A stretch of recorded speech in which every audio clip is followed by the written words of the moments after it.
উপন্যাসটির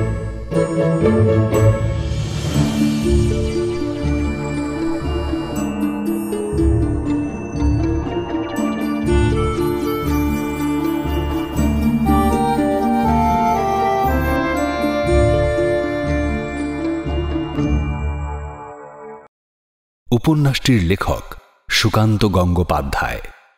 উপন্যাসটির সত্ত্ব আনন্দ publishers private limited কর্তৃক সংরক্ষিত। সাহিত্যের বিভিন্ন আঙিনা থেকে বাছাই করে নিয়ে আসা কিছু মণি মাণিক্য দিয়ে তৈরি আপনাদের প্রিয় কাহন।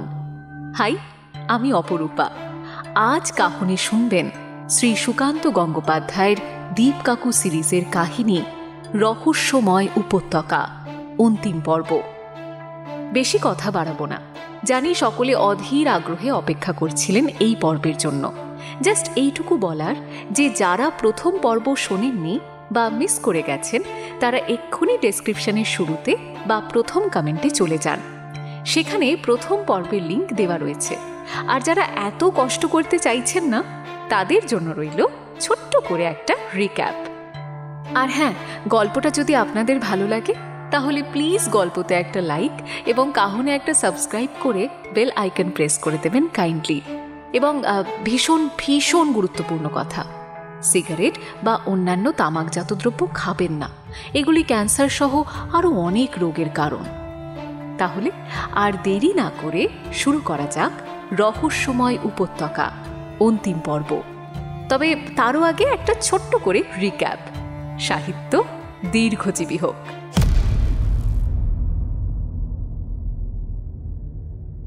ঝিনুকের কাছে একটা রহস্যময় চিঠি আসে ডক্টর বিপুল নন্দীর কাছ থেকে। চিঠিতে দীপঙ্কর বাগচি ওরফে দীপকাকুকে তলব করা হয় এবং বলা হয় এই সমস্যায় সারা মনুষ্যকুল জড়িত। কিন্তু তারা গিয়ে জানতে পারে ডক্টর নন্দী সকালে বেরিয়ে নিখোঁজ হয়েছেন এবং অদ্ভুত একটা নোট রেখে গেছেন।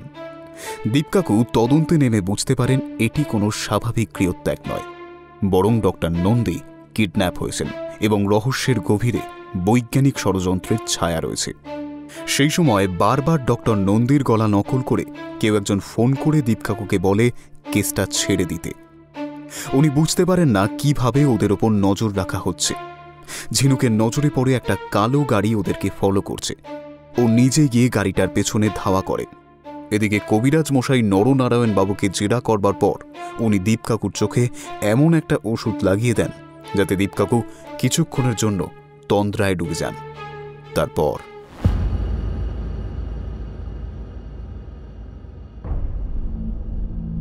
রাগের চোটে মাথা ঝনঝন করে ঝিনুকের। মনে হচ্ছে নরনারায়ণ বাবুকে মার্শাল আর্টের নমুনা দেখালে কেমন হয়। ওর শীর্ণ চেহারা দেখে ভয় করে, যদি মরে যান। ডাক্তারবাবু, আসবো? দোরগড়ায় কার যেন গলা। ঘুরে তাকায় ঝিনুক। মলিন চেহারার একটা লোক, হয়তো রোগী। নরনারায়ণ বাবু ডাকেন, আসুন। তারপর ঝিনুককে বলেন, এই তোমরা এখন আসতে পারো। বিস্ময়ের গলায় ঝিনুক বলে, মানে সে কি, দীপকাকু এই অবস্থায় যাবেন কি করে? অনায়াসে যেতে পারবেন, দেখবে। বলে নরনারায়ণবাবু দীপকাকুকে বলেন, ও মশাই, এবার তো আপনাদের উঠতে হয়, আমার অন্য কাজ আছে। এক কথায় চেয়ার ছেড়ে উঠে পড়েন দীপকাকু। মুখে চোখে কোনো অভিব্যক্তি নেই। দরজার দিকে ঘুরে গিয়ে হাঁটতে থাকেন। স্টেপিংটাই যা একটু এলোমেলো পড়ছে। ঘুম চোখে মানুষ যেমন হাঁটে। ঝিনুক দৌড়ে গিয়ে দীপকাকুর হাত ধরে নেয়। পেছনে খুকখুকে হাসির শব্দ। নিশ্চয়ই নরনারায়ণ বাবু। আধা জাগ্রত দীপকাকুকে নিয়ে গলি পার হলো ঝিনুক। ওষুধের ঝাঁঝালো মিষ্টি গন্ধ নাকে আসছে। বড় ভয় করছে ঝিনুকের। ডোজ বেশি হয়ে যায়নি তো? কখন সম্পূর্ণ জ্ঞান ফিরবে কে জানে। গাড়ির কাছাকাছি যেতেই আশুদা দৌড়ে আসে। দীপকাকুর ভ্যাবলা ভাবটা ওর চোখেও পড়েছে। আশুদার সাহায্য নিয়ে দীপকাকুকে গাড়ির সিটে বসালো ঝিনুক। ঘোর এতটুকু কাটেনি। এই সময় এমন একটা কথা বলল আশুদা যে হাসার বদলে রেগে গেল ঝিনুক। আশুদা বলে কিনা, উনি কি দাঁত তুলে এলেন দিদিমণি? প্রশ্ন অগ্রাহ্য করে জানলার বাইরে তাকিয়ে ঝিনুক দ্রুত ভাবতে থাকে দীপকাকুকে নিয়ে এখন কি করা যায়। হঠাৎ মোবাইল ফোন বেজে ওঠে। দীপকাকুর বুক পকেটের দিকে চোখ যায় ঝিনুকের। ওখানেই আছে ফোন সেট। দীপকাকুর কোনো হেলদোল নেই। গুরুত্বপূর্ণ কিছু ফোন আসার কথা আছে। ফোন তুলে কি বলবে ঝিনুক? ভাবতে ভাবতে দীপকাকুর পকেট থেকে সেটটা বের করে নেয় ঝিনুক। নম্বরটা দেখার সঙ্গে সঙ্গে সমস্ত দুর্ভাবনা উবে যায়। সুইচ টিপে কানে ফোন লাগিয়ে ঝিনুক বলে ওঠে, বাবা। তড়িৎ গতিতে একটা হাত এসে ছিনিয়ে নেয় ফোন সেট। হাতটা দীপকাকুর। সোজা হয়ে বসেছেন। ফোনে বাবাকে বললেন, রজতদা, আমাদের কাজ এখনো চলছে, ঘন্টা দুয়েক পরে ফোন করুন। ওষুধের প্রভাব কেটে গিয়েছে। দীপকাকু এখন সজাগ। ফোন কেটে কপালে ভাঁজ ফেলে বসে আছেন। ঝিনুক জিজ্ঞেস করে, কি হয়েছিল আপনার? উত্তরে দীপকাকু বললেন, নরনারায়ণ কবিরাজের ওষুধ বেশ ভালোই কাজ করে দেখলাম। চিন্তা ভাবনাগুলো জলের মতো স্বচ্ছ হয়ে উঠেছিল এতক্ষণ। আপনি এই সময়টা চিন্তার জগতে ছিলেন? ইয়েস, এবং আমি এখন বেশ কিছু সূত্রের মোটামুটি একটা মানে করতে পারছি। যেমন? নাম্বার 1, ডক্টর নন্দীর কেসের সঙ্গে ওড়িশা রাজ্য জড়িয়ে আছে। প্রায় আকাশ থেকে পড়ে ঝিনুক। মুখ থেকে বেরিয়ে যায়, ঠিক বুঝলাম না দীপকাকু। ইয়েস, রামেন্দুবাবুর বুক কেসে ওড়িশার আদিবাসী ও ভূপ্রকৃতি বিষয়ক বই দেখলাম। নরনারায়ণ কবিরাজ বললেন বিপুল নন্দী বাংলা, বিহার, ওড়িশার গাছ নিয়ে গবেষণা করতেন এবং সবশেষে বিপুলবাবুর কাজের লোক লালু ওড়িশার লোক। সে এখন দেশে ফিরে গিয়েছে। অর্থাৎ দেখা যাচ্ছে সব ক্ষেত্রে কমন থেকে যাচ্ছে এই রাজ্যটা। নাম্বার 2, যেসব গাছ নিয়ে গবেষণা করছিলেন ডক্টর নন্দী, ফলগুলোর রং হলুদ, শুধু আমলকি বাদে। তাহলে এটাও বোঝা যাচ্ছে যে ওর গবেষণায় হলুদ ফলটা কমন। এখন দেখতে হবে যে ওড়িশার ভূপ্রকৃতি এবং হলুদ রং বায়োটেকনোলজির ক্ষেত্রে কতটা এবং কি কারণে জড়িত। আচ্ছা, এ বিষয়ে আমরা কোনো বায়োটেকনোলজিস্টের সাথে কথা বলতে পারি? মানে যদি কেউ... সমস্যা আছে। ডক্টর নন্দী যদি নিজের এক্সপেরিমেন্ট অনেক দূর এগিয়ে নিয়ে গিয়ে থাকেন, তার কাজকর্মগুলো অন্য কারো হাতে তুলে দেওয়া ঠিক হবে না। অপর বিজ্ঞানী বাকি কাজটুকু করে আবিষ্কারটা নিজের বলে চালিয়ে দেবে। সে কারণে ফ্লপিগুলো বাপ্পার কম্পিউটারে ফেলে নিজেই দেখেছি।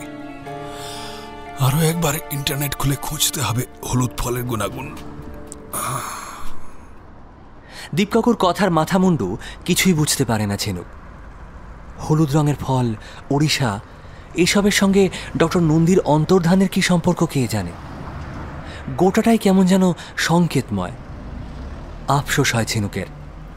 সেও যদি নরনারায়ণ কবিরাজের ওষুধ খানিকটা লাগিয়ে নিত, বিষয়টা ধরতে পারত সহজেই।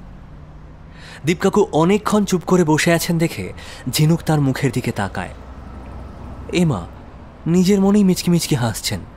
কি হলো দীপকাকু, আপনি হাসছেন কেন? এই কেসের আরেকটা জট প্রায় খুলে ফেলেছি।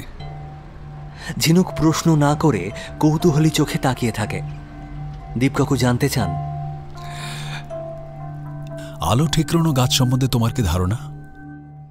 এটা কোনো আষাঢ়ে গল্প, নাকি সত্যি ওরকম কোনো গাছের সন্ধানে অথবা সৃষ্টিতে ব্যস্ত ছিলেন বিপুল নন্দী? অবশ্যই বোগাস গল্প। নরনারায়ণ বাবু তো আমাদেরকে কনফিউজ করার জন্যই ওই গল্পটা ফেঁদেছেন। মাথা নাড়লেন দীপকাকু। একটু চুপ করে বললেন, নরনারায়ণ বাবু মোটামুটি ঠিকই আন্দাজ করতে পেরেছেন ডক্টর নন্দী কি নিয়ে রিসার্চ করছেন। আমাদের সেটা বলেননি। আলো ঠিকরানো গাছের ব্যাপারে নরনারায়ণ বাবু নিজে এতটাই অন্ধকারে যে মুখ ফসকে বলে ফেলেছেন আমাদের, এবং নিশ্চিত ছিলেন আমরা বিষয়টাকে গুরুত্ব দেব না। কিন্তু আমি দিচ্ছি। আমার ধারণা ডক্টর নন্দী ওই আশ্চর্য গাছের সন্ধানেই ছিলেন। এরকম ধারণা হওয়ার কারণ? দীপকাকু প্যান্টের পকেট থেকে বের করলেন পার্স। ভেতর থেকে বেরোলো ডক্টর নন্দীর সেই নোট যেটা ওর টেবিলে রাখা ছিল। দীপকাকু বললেন,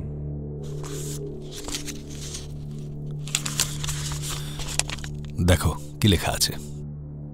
চললাম পাহাড়ের ওপারে, যেখানে সর্বদা দিন।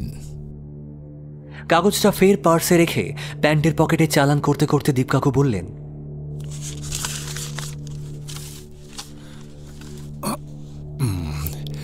লাইনগুলো পড়লে একটা পাহাড়ি উপত্যকা ভেসে ওঠে চোখে, যেখানে সর্বদা দিন। বাক্যটা খেয়াল করো। এমন হতেই পারে আলো জ্বলা গাছগুলোর জন্য সেখানে সর্বদা দিন। বিস্ময়ে হতবাক হয়ে গিয়েছে ঝিনুক। কি করে এমন যোগসূত্র বের করে ফেললেন দীপকাকু? প্রশংসাটা কি নরনারায়ণ কবিরাজের প্রাপ্য? একই সঙ্গে ঝিনুক খেয়াল করে সূত্রটা দীপকাকুর ধারণাকে নস্যাৎ করছে। পয়েন্টটা তোলে ঝিনুক। তাহলে যা বোঝা গেল, বিপুল নন্দী স্বেচ্ছায় বাড়ি ছেড়েছেন, পাড়ি দিয়েছেন সেই উপত্যকায়, তাই তো? না, যদি তিনি সত্যি অভিযানে বেরোতেন, সঙ্গে ছোটখাটো লাগেজ থাকত। জামা কাপড়, ওষুধপত্র, শেভিং কিট, পেস্ট, ব্রাশ, কিচ্ছু নেননি। ঝিনুক ভাবে, ঠিকই তো, যুক্তি আছে দীপকাকুর কথায়। আশুদা স্টিয়ারিংয়ের সামনে বসে উসখুস করছে। গাড়ি দাঁড় করিয়ে রেখে লাগাতার আলোচনা তার পছন্দ হচ্ছে না। জিজ্ঞেস করে বসে, এবার কোথায় যেতে হবে? ঘড়ি দেখেন দীপকাকু, অধৈর্য হয়ে বলেন, ফোনগুলো কেন আসছে না বলো তো? অমিতেশবাবুর কাছ থেকেও তো কোনো ফোন এলো না। ধরে নেওয়া যেতে পারে যে মুক্তিপঞ্চে এখন অবধি কোনো কল আসেনি। অমিতেশবাবু কোনো কমবেন নন। আমার কার্ডটা হারিয়েছেন, যখন ফোন করেছিলাম আমার নাম্বারটা জেনে রাখলেন না। আমিও কিছু কম যাই না, বলতে ভুলে গেলাম। বেশি চিন্তা ভাবনা করলে আমার আবার খিদে পেয়ে যায়। বেশ বেলাও হলো, চলো লাঞ্চটা সেরে নিই। কথা শেষ হয়েছে কি হয়নি, গাড়ি স্টার্ট দিয়েছে আশুদা। জিজ্ঞেস করলো, কোন দিকে যাব? কলেজ স্ট্রিট চলো। কলেজ স্ট্রিটে লাঞ্চ? সপ্রশ্ন চোখে দীপকাকুর দিকে তাকায় ঝিনুক। সিটে গা ছেড়ে দিয়ে দীপকাকু বললেন, কলেজ লাইফে মা সারদা পাইস হোটেলে দুপুরে খেতাম। শুক্তো, মুড়িঘণ্ট, নারকেল দিয়ে ডাল, বড়ির ঝাল, একেবারে মুখে লেগে থাকবে। ঝিনুকের মুড অফ হয়ে যায়। এসব রান্না তো বাড়িতেই খায় লোকে, বাইরে এসব খাওয়ার কোনো মানে হয়? আশুদার মুখটাও কেমন যেন ম্যাদা ম্যারা টাইপের হয়ে গেছে।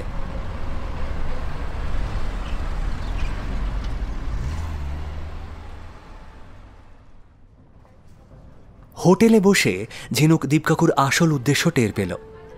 উড়িষ্যার প্রচুর লোক এই হোটেলে কাজ করে। বালাসোর জেলার একজনকে বেছে নিলেন। খুঁটিয়ে খুঁটিয়ে ওই জেলা সম্বন্ধে জানলেন। সব কথায় মন দিতে পারল না ঝিনুক। রান্নার টেস্ট সত্যিই অসাধারণ। একদিন মাকে নিয়ে এসে খাওয়ানোর কথাও ভাবল ঝিনুক। অনেক পুরনো রেসিপি মনে পড়ে যাবে মায়ের। হোটেল থেকে বেরিয়ে এসে ঝিনুক প্রথমেই দীপকাকুকে প্রশ্ন করল, দীপকাকু, আপনি বালাসোর জেলা নিয়ে এত ইনকোয়ারি কেন করছিলেন? হোটেল থেকে নিয়ে আসা মৌরি মুখে ফেলে দীপকাকু বললেন, একটু হোমওয়ার্ক করে নিলাম। আমরা এখন যাব বিপুল নন্দীর পাড়ার বন্ধু বিশ্বনাথ বাবুর কাছে। উনি ডক্টর নন্দীর সঙ্গে বালাসোর জেলার চাঁদিপুর বেড়াতে গিয়েছিলেন। ডক্টর নন্দীর কাজের লোক লালুকে ওখান থেকে নিয়ে আসা হয়। উড়িষ্যার বালাসোরে গিয়ে আর কি কি করেছিলেন ডক্টর নন্দী, বিশ্বনাথবাবু ভালো বলতে পারবেন। চলো। গাড়িতে গিয়ে বসেছে ঝিনুকরা। আশুদাকে ডোভারলেন যাওয়ার কথা বলে চোখ বুজেছেন দীপকাকু। এত টেনশন কাজের মাঝে কি করে যে ঘুম আসে কে জানে। ঘুম অবশ্য বেশিক্ষণ স্থায়ী হলো না। ফোন বেজে উঠল। জেগে উঠে ফোন কানে নিলেন দীপকাকু। ঝিনুকদের গাড়ি পৌঁছেছে ধর্মতলা ক্রসিংয়ে। চারপাশে বড্ড হইচই। ফোনে দীপকাকু কি কথা বলছেন ঠিকঠাক শোনা যাচ্ছে না। তাড়াতাড়ি শেষ হয়ে গেল কথোপকথন।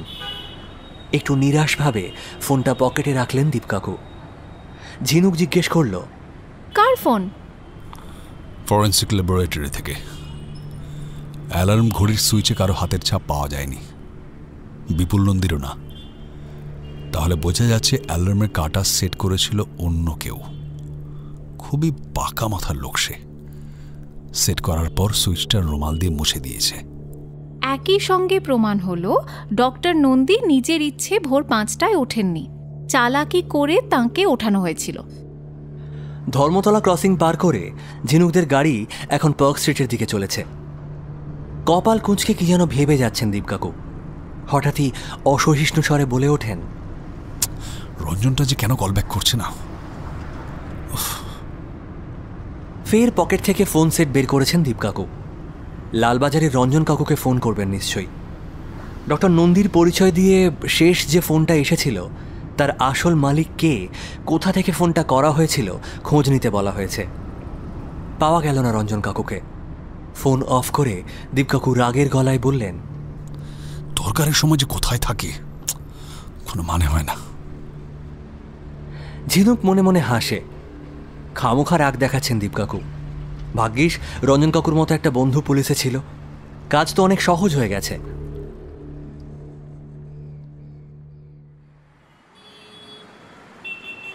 বারবার ট্রাফিক সিগন্যালে দাঁড়াচ্ছে গাড়ি। দীপকাকুকে নকল করে সিটে বসে ঘুমানোর চেষ্টা করে ঝিনুক। চোখ বুঝতেই ভেসে ওঠে অন্ধকার আকাশের প্রেক্ষাপটে আলো জ্বলা অনেক গাছ। আকাশ কালো হলেও ভূমিতল আলোকোজ্জ্বল। একা হেঁটে যাচ্ছেন ডক্টর নন্দী। মাঝে মাঝে মুখ তুলে দেখছেন গাছগুলোকে। তাড়াতাড়ি চোখ খুলে ফেলে ঝিনুক।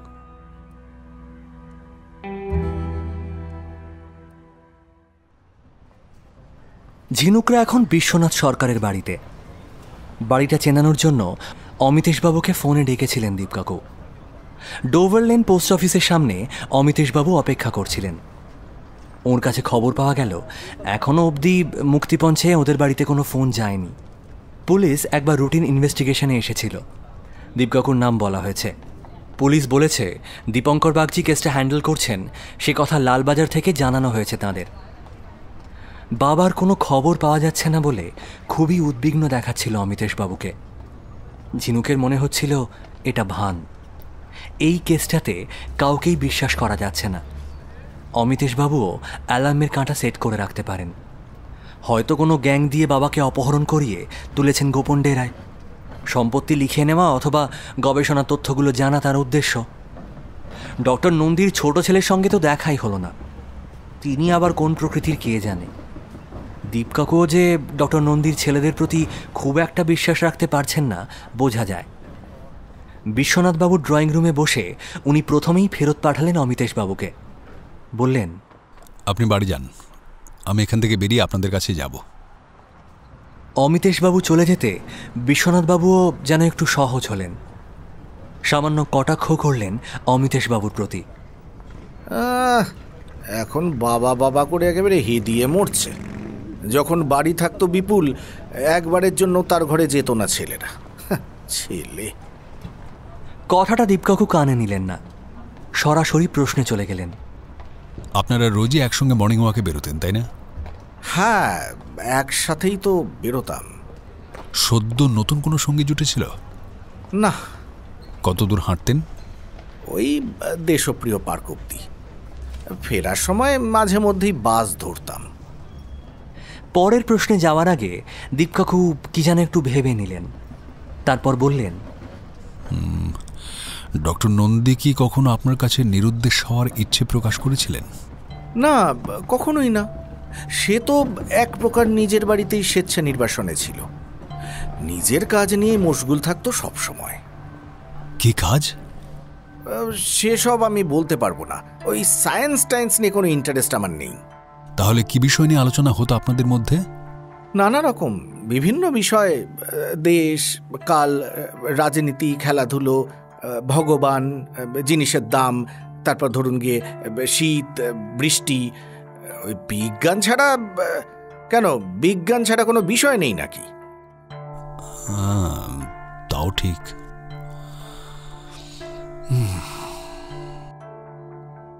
বলে চুপ করে গেলেন দীপকাকু। বোঝাই যাচ্ছে বিজ্ঞান ব্যাপারটা খুব একটা পছন্দ করেন না বিশ্বনাথবাবু। এর কাছে আসাটা কি অর্থহীন হয়ে গেল? ঝিনুককে আশ্বস্ত করে দীপকাকু নতুন উদ্যমে প্রশ্ন শুরু করলেন। আচ্ছা, আপনারা চাঁদিপুরে নিছক বেড়াতে গিয়েছিলেন নাকি ডক্টর নন্দী ওখানে গিয়ে বিশেষ কিছু অনুসন্ধান করছিলেন? বেড়াতেই গিয়েছিলাম তো। যাওয়ার আগে বিপুলকে কথাও বলেছিলাম যে কোনো পড়াশোনার কাজ চলবে না, খাবো দাবো আর বেড়াবো, ব্যাস। উনি কি কথা রেখেছিলেন? রেখেছিলই বলা যায়। রাতের দিকে একটু আধটু পড়াশোনা করতো টুকতো আর কি। রাস্তাঘাটে অচেনা গাছপালা চোখে পড়লে নোটবুক বের করে কি সব লিখতো টিকতো। আপাতত কোনো প্রশ্নে না গিয়ে দীপকাকু পার্স বের করে বিপুলবাবুর লাস্ট নোটটা বিশ্বনাথবাবুর হাতে দিলেন। বললেন, দেখুন তো এই কাগজটা চিনতে পারেন কিনা। একটু উল্টে পাল্টে দেখে বিশ্বনাথবাবু বললেন, এটা তো বিপুলের নোটবুকের পাতা। লেখাটা পড়লেন? হ্যাঁ। কি মনে হলো?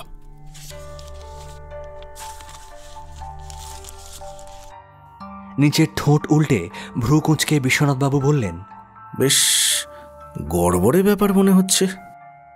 গোলমালটা কোথায়? বিপুল মাঝে মধ্যে লালুর সঙ্গে কথা বলতো আর নোট নিত, জানেন। এটা সেরকমই কোনো লেখা, কিন্তু এত কাটাকুটি কেন? লালুর সঙ্গে কি নিয়ে কথা বলতেন ডক্টর নন্দী? লালুর জীবন অভিজ্ঞতা নিয়ে। আধা বাংলা আধা ওড়িয়ায় কথা বলতো লালু, বিপুল শুদ্ধ বাংলায় লিখে নিত। বিপুলবাবুর নোটটা পার্সে ঢুকিয়ে পকেটে পুরলেন দীপকাকু। তারপর বললেন, লালুর অভিজ্ঞতা নিয়ে কেন এত আগ্রহ ছিল আপনার বন্ধুর? তাহলে তো লালুকে কিভাবে পাওয়া গেল সেটা আগে বলতে হয়। হ্যাঁ, প্লিজ বলুন। চাঁদিপুরে আমি আর বিপুল একদিন সমুদ্রের ধারে বেড়াচ্ছি, বুঝলেন। মাঝিরা মাছ টাছ ধরে ফিরেছে। সি বিচের থেকে একটু দূরে আড়ত। তো ওই মাঝিরা প্লাস্টিকের বড় বড় ডাব্বায় মাছ নিয়ে জমা করছে। একজনের মাথায় দুটো ডাব্বা দেখে আমরা একটু অবাক হই। অত ভারী বইছে কি করে? অন্য মাঝিদের তুলনায় লোকটার চেহারা টানটান, সুগঠিত, অবশ্যই চোখে পড়ার মতো। বিপুল অনেকক্ষণ ধরে লোকটার উপর নজর রাখল। যখনই লোকটা একটু ফাঁকা হয়েছে, বিপুল গেল আলাপ করতে। আর আপনি? আমি যাইনি। বেড়াতে গেলে আমি নেচারের প্রতি আকৃষ্ট থাকি, মানুষের উপর নয়। তারপর বলুন। তারপর আর কি, বিপুলের যা স্বভাব, যখন যেটা নিয়ে পড়বে শেষ না দেখে তো ছাড়বে না। তো ওই লুলারামকে নিয়ে এলো হোটেলে। আচ্ছা, লুলারামকে? আরে ওই লুলারামই হচ্ছে লালু। কলকাতায় এসে নামটা ঘুরিয়ে দিয়েছিল বিপুল। কারণ? বলছি, তার আগে বলিনি লালুর কিছু বিশেষ ব্যাপার। 1913 সাল থেকে বালাসোর জেলার ইতিহাস মোটামুটি জানা ছিল লালুর। ও দাবি করত বেশ কিছু ঘটনার প্রত্যক্ষদর্শী সে। অথচ তাকে দেখে ওই 40-এর বেশি মনে হবে না। সে কি? লালুর হিসেব মতো ওর বয়স দাঁড়ায় 100-র উপর। স্রেফ আজগুবি বলে উড়িয়ে দিয়েছিলাম আমরা। প্রমাণ দেখাতে সে আমাদের নিয়ে গেল বুড়িবালামের তীরে, যেখানে 1915 সালে বাঘা যতীন তাঁর সঙ্গীদের নিয়ে ইংরেজ পুলিশের সঙ্গে লড়াই করেছিলেন। যুদ্ধটা নাকি সচক্ষে দেখেছিল লালু। বিস্তারিত বিবরণও দিল আমাদের। বাঘা যতীনের বিশেষ সঙ্গী চিত্তপ্রিয় রায়চৌধুরীর ঘটনাস্থলে মৃত্যু হয়। মৃতদেহ যেখানে পড়েছিল সেই জায়গাটাও লালু দেখায়। আপনারা ওর কথা বিশ্বাস করেছিলেন? না, আমরা বিশ্বাস করিনি। তবে এত সুন্দর করে বলছিল, পুরো জীবন্ত হয়ে উঠছিল ইতিহাস। আমি আর বিপুল একই সিদ্ধান্তে পৌঁছলাম। লালু তার বাবার কাছ থেকে শোনা গল্পগুলো আমাদের বলছে। তা লালুকে সে কথা বলতে রীতিমতো খেপে গেল। মিথ্যে কথা সে নাকি কখনোই বলে না। আমি আর লালুকে নিয়ে মাথা ঘামালাম না, চাঁদিপুরের প্রকৃতিতে ডুবে গেলাম। বিপুল কিন্তু লালুকে নিয়ে পড়ল, ওদের গ্রামে গেল পর্যন্ত। কোথায় ওদের গ্রাম? ওই চাঁদিপুর থেকে 30-40 কিলোমিটার দূরে পাহাড়ের উপর পঞ্চলিঙ্গেশ্বর বলে একটা ওই তীর্থস্থান আছে না, তার কাছাকাছি। গ্রামটার নাম হলো ওই সোনাটলি। সোনাটলি, হ্যাঁ সোনাটলি। ওদের গ্রাম থেকে কি কি ইনফরমেশন নিয়ে এলেন ডক্টর নন্দী? সে নিয়ে আমার সঙ্গে বিশদ কিছু আলোচনা হয়নি। বিপুল শুধু আমায় বলেছিল গ্রামের লোক বিশ্বাস করে লুলারামের বয়স 100-র উপর। এর সঙ্গে আর একটা ব্যাপার যোগ হলো জানেন, লুলারামের মাতৃভূমি ওটা নয়।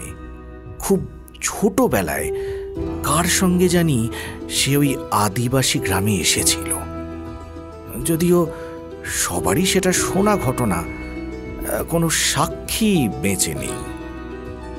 বিস্ময়ে বোবা হয়ে গিয়েছে ঝিনুক। দীপকাকু ক্রমশ উৎসাহিত হচ্ছেন। জিজ্ঞেস করলেন, ডক্টর নন্দী কি গ্রামের লোকের কথা মেনে নিলেন? না, ও আমার মতোই ব্যাপারটা আজগুবি গল্প বলে উড়িয়ে দিল। কিন্তু লুলারামকে ছাড়ল না, নিয়ে এলো কলকাতায়। খুব পছন্দ করে ফেলেছিল লোকটাকে, নামটাও পাল্টে দিল। ওকে বলে দিল ভুলেও যেন অতীতের গল্প কারো কাছে না করে। আমিও গোটা ঘটনাটা চেপে গেলাম। লুলারাম দিব্যি লালু হয়ে মানিয়ে নিল বিপুলের বাড়িতে, বুঝলেন। তা বিপুল ওকে লেখাপড়া শেখাতো, আঁকা শেখাতো। বিপুলের সমস্ত পার্সোনাল কাজ করতো লালু। ও ছিল বলতে গেলে বিপুলের সর্বক্ষণের সঙ্গী। বাগান করা থেকে ব্যাংকে টাকা তোলা সব করতে পারতো লালু, সব শিখে গিয়েছিল আস্তে আস্তে। তো কিছুদিন হলো লালুর জন্য একটা মোবাইল ফোন কিনেছিল বিপুল। কেন? ওই কোথাও কাজে গিয়ে ফিরতে দেরি টেরি হলে টেনশন হতো বিপুলের। তা মোবাইল ফোন কিনে ওকে অপারেট করতে শেখাচ্ছিল সবে। এই সময় হঠাৎ করেই লালু দেশে চলে গেল। কেন গেল? বিপুল যতদূর বলেছিল, ওরা নাকি কদিন ধরে মন খারাপ করছিল দেশের জন্য। বিপুল তাই ওই হপ্তা 2 ছুটি দিয়েছে। একটু থেমে বিশ্বনাথবাবু বললেন, বেচারা ফিরে এসে বাবুকে না দেখলে ভীষণ ভেঙে পড়বে। দীপকাকু আর কোনো প্রশ্ন করছেন না, এক মনে কি যেন ভেবে যাচ্ছেন। বিশ্বনাথবাবুর বাড়ি থেকে এখনো পর্যন্ত চাটা কিছু অফার করেনি, করলে মন্দ হতো না। ঝিনুকেরই এখন একটু কড়া চা খেতে ইচ্ছে করছে। বিনা ভূমিকায় উঠে দাঁড়ালেন দীপকাকু, বললেন, চলি, আপনার বন্ধুর বাড়িতেই যাচ্ছি এখন। পরে আবার আপনাকে আমার দরকার পড়তে পারে। নমস্কার। হ্যাঁ, নিশ্চয়ই আসবেন, নিশ্চয়ই আসবেন। হ্যাঁ, নমস্কার। দরজার দিকে এগিয়েও ফিরে এলেন দীপকাকু। বিশ্বনাথবাবুকে বললেন, আপনি যেমন লালুর ব্যাপারটা গোপন করে আছেন থাকবেন, যতদিন না আমি কাউকে বলতে বলছি। ঠিক আছে? ঠিক আছে।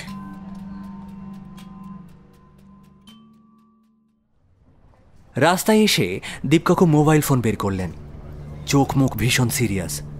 নাম্বার টিপে কানে দিয়েছেন ফোন। অপর প্রান্তকে পেয়ে ঝাঁঝিয়ে উঠলেন, কিরে, কোথা থাকিস? ঝিনুক বোঝে ওপারে রঞ্জন কাকু। দীপকাকু বলছেন, জানি জানি, লোকেশনটা বল, কোথা থেকে ফোন করেছিল? কি কোম্পানি রে? নাকি পার্টির প্রাইভেসি রাখছে? ঠিক আছে, আমি কাটছি, পরে ডিটেলে বলবো। বলে ফোন অফ করলেন দীপকাকু। দৃষ্টি শূন্যে রেখে বললেন, এখন যা দাঁড়াচ্ছে আমার আইডিয়া সম্পূর্ণ ভুল। কেন? রঞ্জন বলছে মোবাইল ফোন নাম্বারটা ডক্টর বিপুল নন্দীর নামে আছে। ফোনটা কোথা থেকে করেছিলেন সেটা লোকেট করা যাচ্ছে না। তবে অন্য কেউ যে ডক্টর নন্দীর নাম ভাড়িয়ে ফোন নেয়নি তার প্রমাণ আমরা একটু আগে পেয়েছি।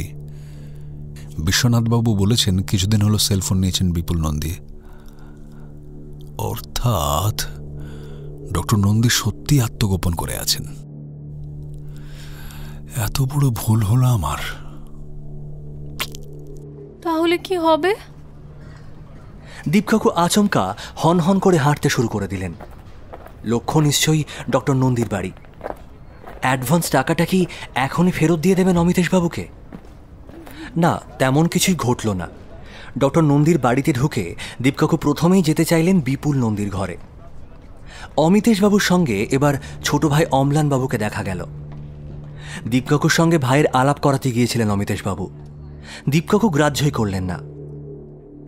ঝিনুকের মনে হলো প্রবল হতাশা থেকেই দীপকাকু এমনটা করছেন। অম্লানবাবুকে একটু পরীক্ষা করে নেওয়া উচিত ছিল। ছোট ছেলেও সন্দেহের তালিকার বাইরে নেই। বিশেষ করে ঝিনুক লক্ষ্য করছে এ বাড়িতে ঢোকার পর থেকে ডক্টর নন্দীর ঘরে আসা পর্যন্ত অম্লানবাবু একটা কথাও বলেননি। হতেই পারে বাবার মোবাইল কেড়ে নিয়ে অম্লানবাবু কথা বলছিলেন দীপকাকুর সঙ্গে।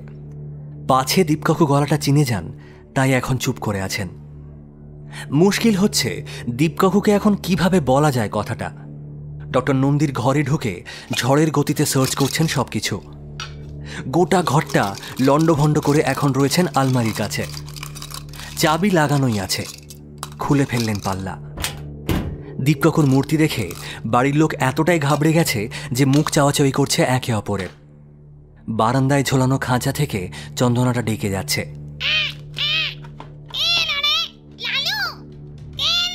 আলমারির সব জিনিস একে একে মাটিতে নামিয়ে দিচ্ছেন দীপকাকু।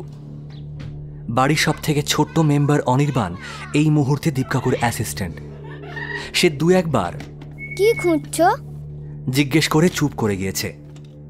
অবশেষে দীপকাকু বলে উঠলেন, পেয়েছি, পেয়েছি।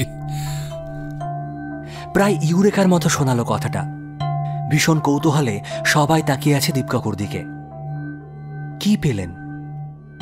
দীপকাকু যা বের করলেন তা দেখে বাড়ির সকলে নিশ্চয়ই হতাশ হল। ঝিনুক হলো না। সে জানে দীপকাকু এখন গভীর জলে অনুসন্ধান চালাচ্ছে। তদন্তের হাল পুরোপুরি ছাড়েননি। দীপকাকুর হাতে বেশ কয়েকটা খামে ভরা এক্সরে প্লেট, এছাড়াও কিছু প্যাথোলজিক্যাল রিপোর্ট। অমিতেশবাবুকে সেগুলো দেখিয়ে বললেন, এগুলো কার টেস্ট রিপোর্ট বলতে পারেন? নিশ্চয়ই বাবার।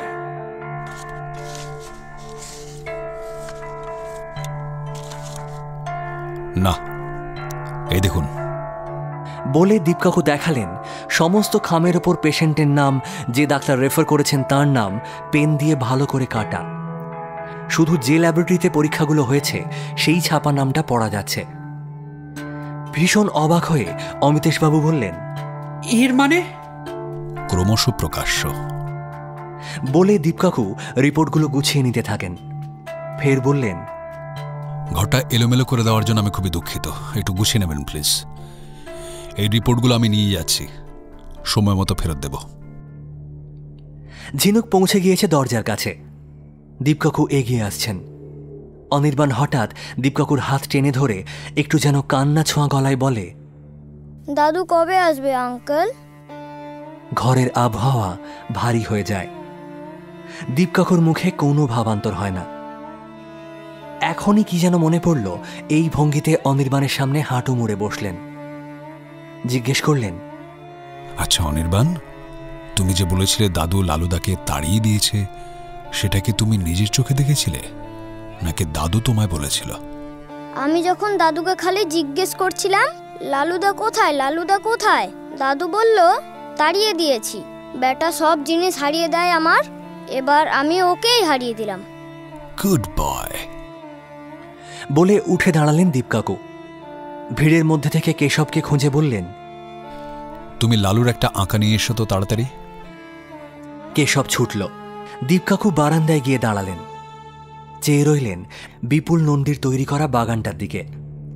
একটু পরে অমিতেশবাবুর উদ্দেশ্যে বলে উঠলেন, জল টল দিচ্ছেন তো গাছে? এমনভাবে বললেন কথাটা যেন বাড়ির মালিক দীপকাকু। অমিতেশবাবু শশব্যস্ত হয়ে বলে উঠলেন, হ্যাঁ হ্যাঁ, রেগুলার দেওয়া হচ্ছে। লালুর আঁকা একটা পাতা নিয়ে এলো কেশব। দীপকাকু মন দিয়ে আরেকবার ড্রয়িংটা দেখতে থাকলেন। ঝিনুক হঠাৎ খেয়াল করে তার একদম পাশে এসে দাঁড়িয়েছে পামেলা। হাসছে, কিছু বলবে মনে হয়। ঝিনুক হাসি বিনিময় করতেই পামেলা চাপা গলায় বলে, এবারে তোমাকে আমি চিনতে পেরেছি। ভ্রু কুঁচকে যায় ঝিনুকের। হাসি থমকে থাকে ঠোঁটে। পামেলা ফের বলে, মিশরের রানীর চিঠি উদ্ধার তো তোমরাই করেছিলে। তখন কাগজে ছবি বেরিয়েছিল তোমার, টিভিতেও দেখেছিলাম। আমাদের বাড়িতে যখন প্রথম এলে ঠিক মনে করতে পারিনি তোমাকে। বন্ধুদের কাছে বাড়ির ঘটনা, তোমাদের আসার কথা বলতেই ওরা মনে করিয়ে দিল। দাদুর ব্যাপারটা নিয়ে আমরা খুবই টেনশনে আছি। তবে তবে তোমার সঙ্গে আলাপ করে আমার খুব এক্সাইটিং লাগছে। চলে এসো ঝিনুক। দীপকাকুর ডাকে প্রায় পালিয়ে বাঁচে ঝিনুক। মেয়েটা যা গদগদ হয়ে উঠেছিল, আর একটু হলেই হয়তো অটোগ্রাফ চেয়ে বসত।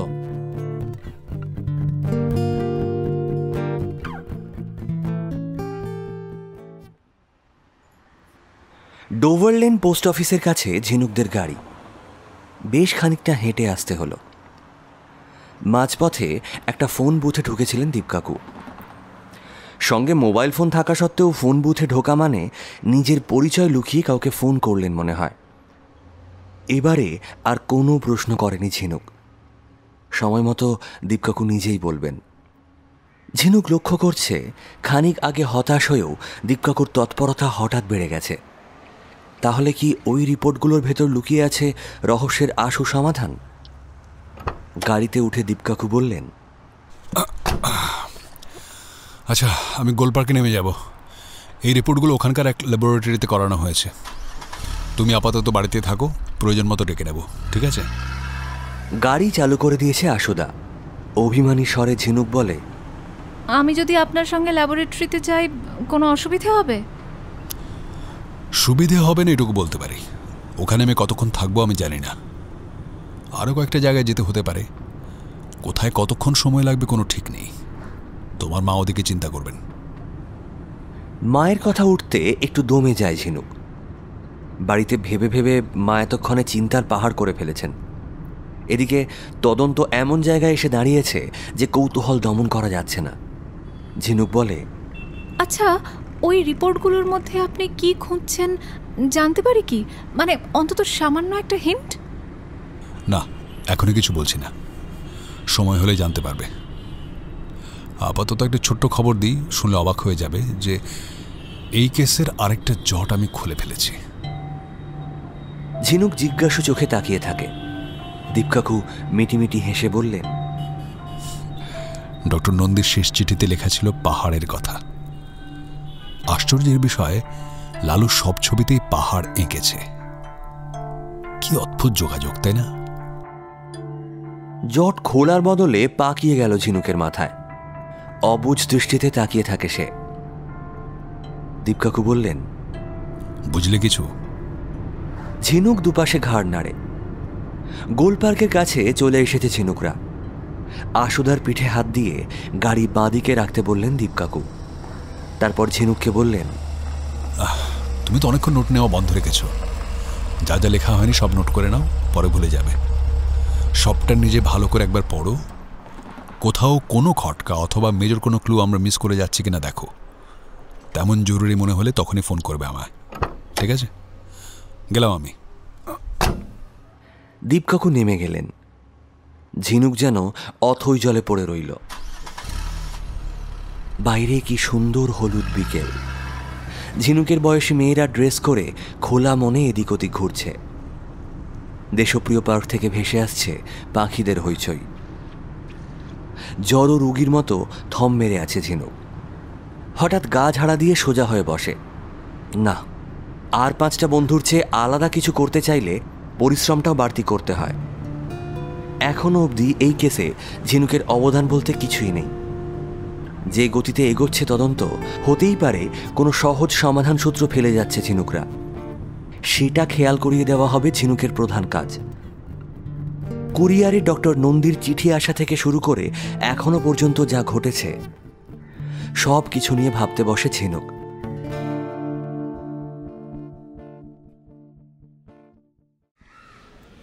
পরের দিন সকাল। ড্রয়িং রুমে বসে নিউজ পেপার দ্বিতীয়বার পড়ছে ঝিনুক। কোনো খবরই মাথায় ঢুকছে না। দীপকাকু গোলপার্কে নেমে যাওয়ার পর আর যোগাযোগ করা যায়নি। যখনই দীপকাকুর মোবাইলে ফোন করেছে ঝিনুক, শুনেছে সুইচড অফ। রাতে বাড়িতে ফোন করেছিল।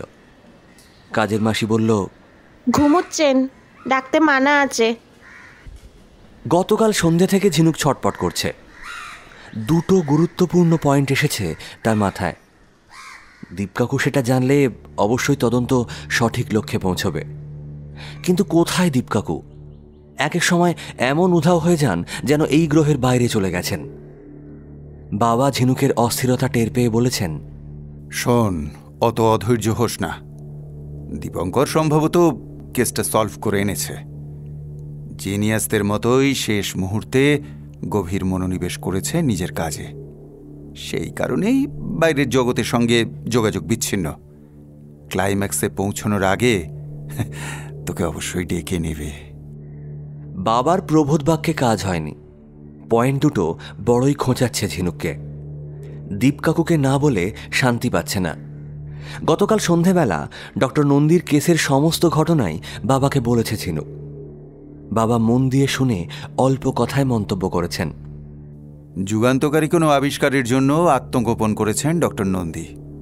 তাঁর কাজে খামোখা বাধা সৃষ্টি করছিস তোরা। যুগান্তকারী কেন বলছো?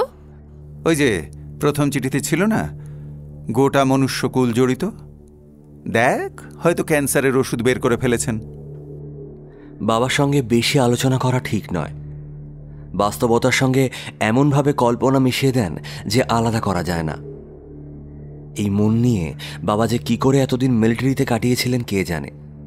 ভাগ্যিস যুদ্ধে যেতে হয়নি, প্রাকৃতিক বিপর্যয়ের সময় উদ্ধার কার্যে যেতেন। ঝিনুক একাই এখন কেসের সমস্ত টেনশন নিয়ে বসে আছে। আর ডক্টর নন্দীও কোনো অজ্ঞাত স্থানে বন্দী হয়ে অপেক্ষা করছেন ঝিনুকদের। দীপকাকুর পাত্তা নেই দেখে মা খুব আনন্দিত। এখনো পর্যন্ত 2 বার বলা হয়ে গেছে, তোদের এবারের কেসটা খুব ছোটখাটো না রে, তাড়াতাড়ি শেষ হয়ে গেল। শেষ হয়নি গো। আমরা নিজেরাই জানি না যে এই রহস্য সমাধানে আমরা আদৌ কতটা এগিয়েছি। তখনই খেয়াল করিয়ে দেন মা, শোনো, কাল গানের ক্লাস নিয়ে যেন কোনো রহস্য করতে না দেখি। এই কেসে যাই হয়ে থাক, গানের স্কুল যেন বন্ধ না হয়। গান শুনতে খুবই ভালোবাসে ঝিনুক, গাইতে একটু একটু। তবে এক গাদা ছাত্রীর মাঝে বসে একটুও গাইতে চায় না সে। বিশেষ করে যখন কোনো নেকু সাজগোজ করা মেয়ে পাশে বসে বেসুরো গায়। ফোন বেজে ওঠে। সচকিত হয় ঝিনুক, সোফা ছেড়ে উঠবে কিনা ভাবে। সকাল থেকে 4টে ফোন এসেছে, একটাও তার নয়। রিং হয়ে যাচ্ছে। উল্টো দিকে সোফায় বসে বাবা কি যেন লেখালেখি করছেন। মুখ তুলে বললেন, যা ধর, মনে হচ্ছে তোর ফোন। কি করে বুঝলে? ইনটিউশন। বহুদিন ধরে ফোনের রিং শুনে এই ক্ষমতাটা আপনিই তৈরি হয়ে যায়। ফোনের আওয়াজের ভিতরে ঢুকে যায় মন, বোঝা যায় কোনটা নিজের কোনটা অপরের। শুরু হয়ে গেল বাবার জাস্ট মেড থিওরি। ঝিনুক উঠে যায় ফোনটা ধরতে।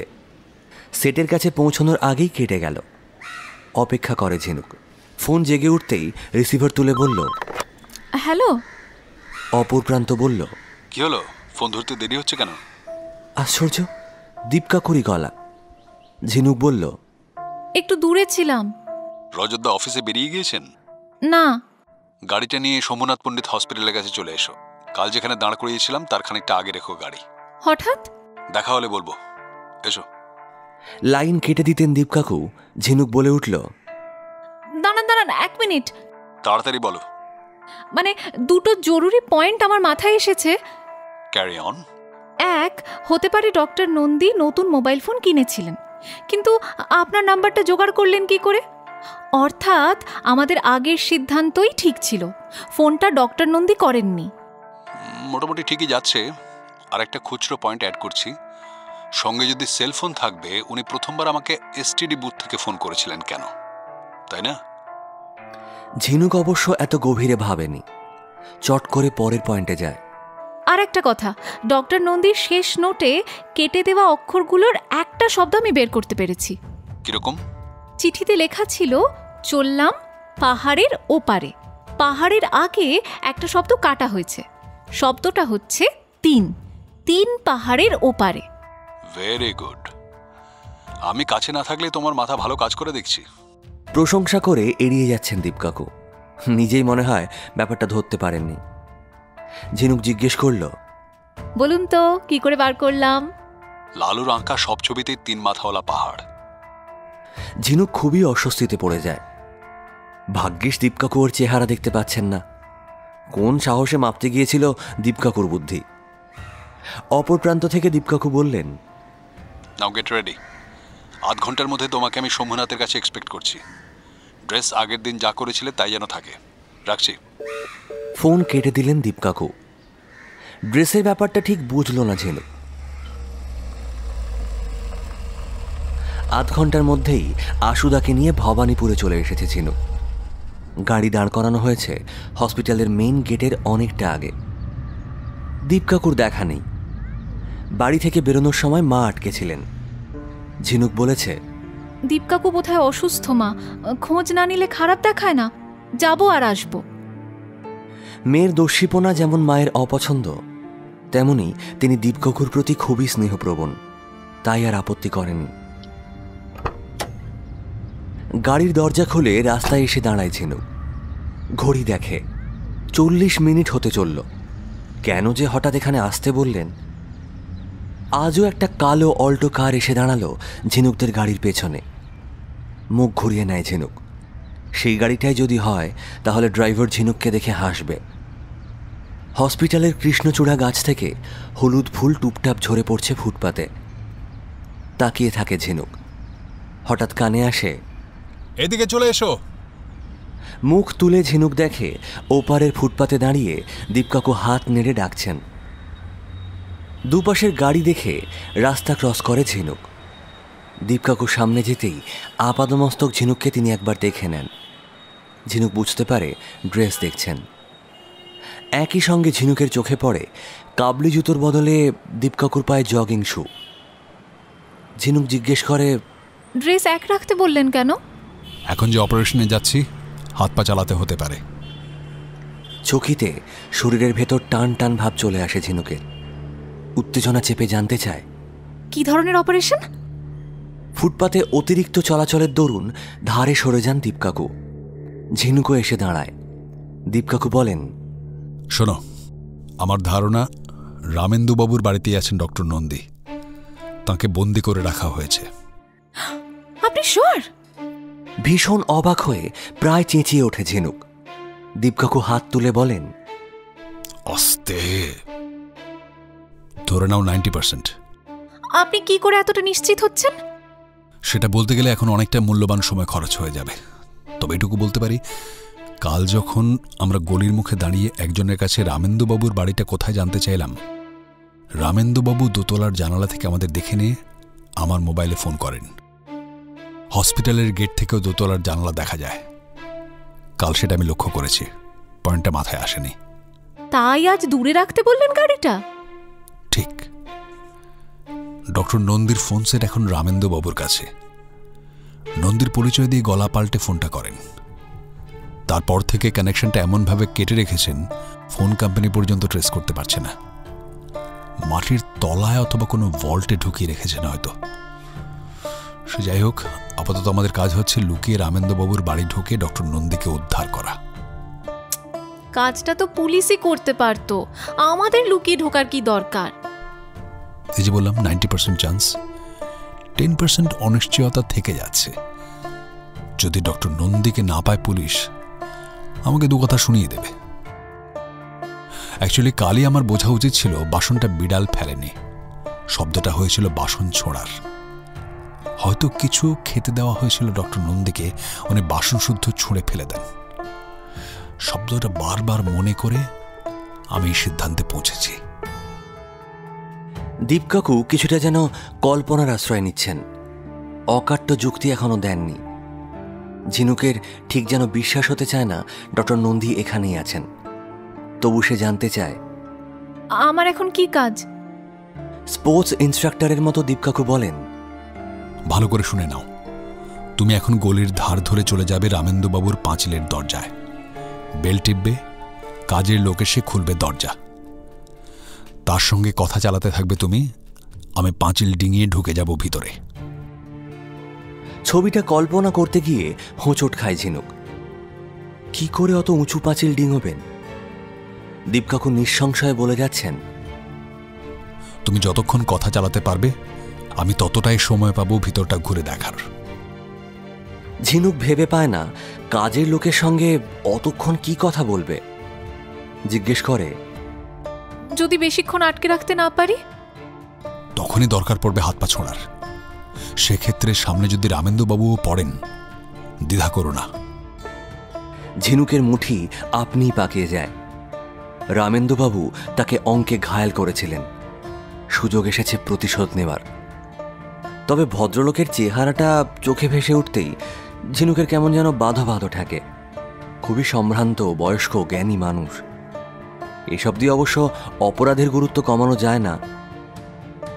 কি ভাবছো? Let's go. দীপকাকু বুড়ো আঙুল তুলে সরে গেলেন। ভঙ্গিটাতে দারুণ স্মার্ট দেখালো। পাঁচিলটা স্মার্টলি ডিঙোতে পারলেই ভালো।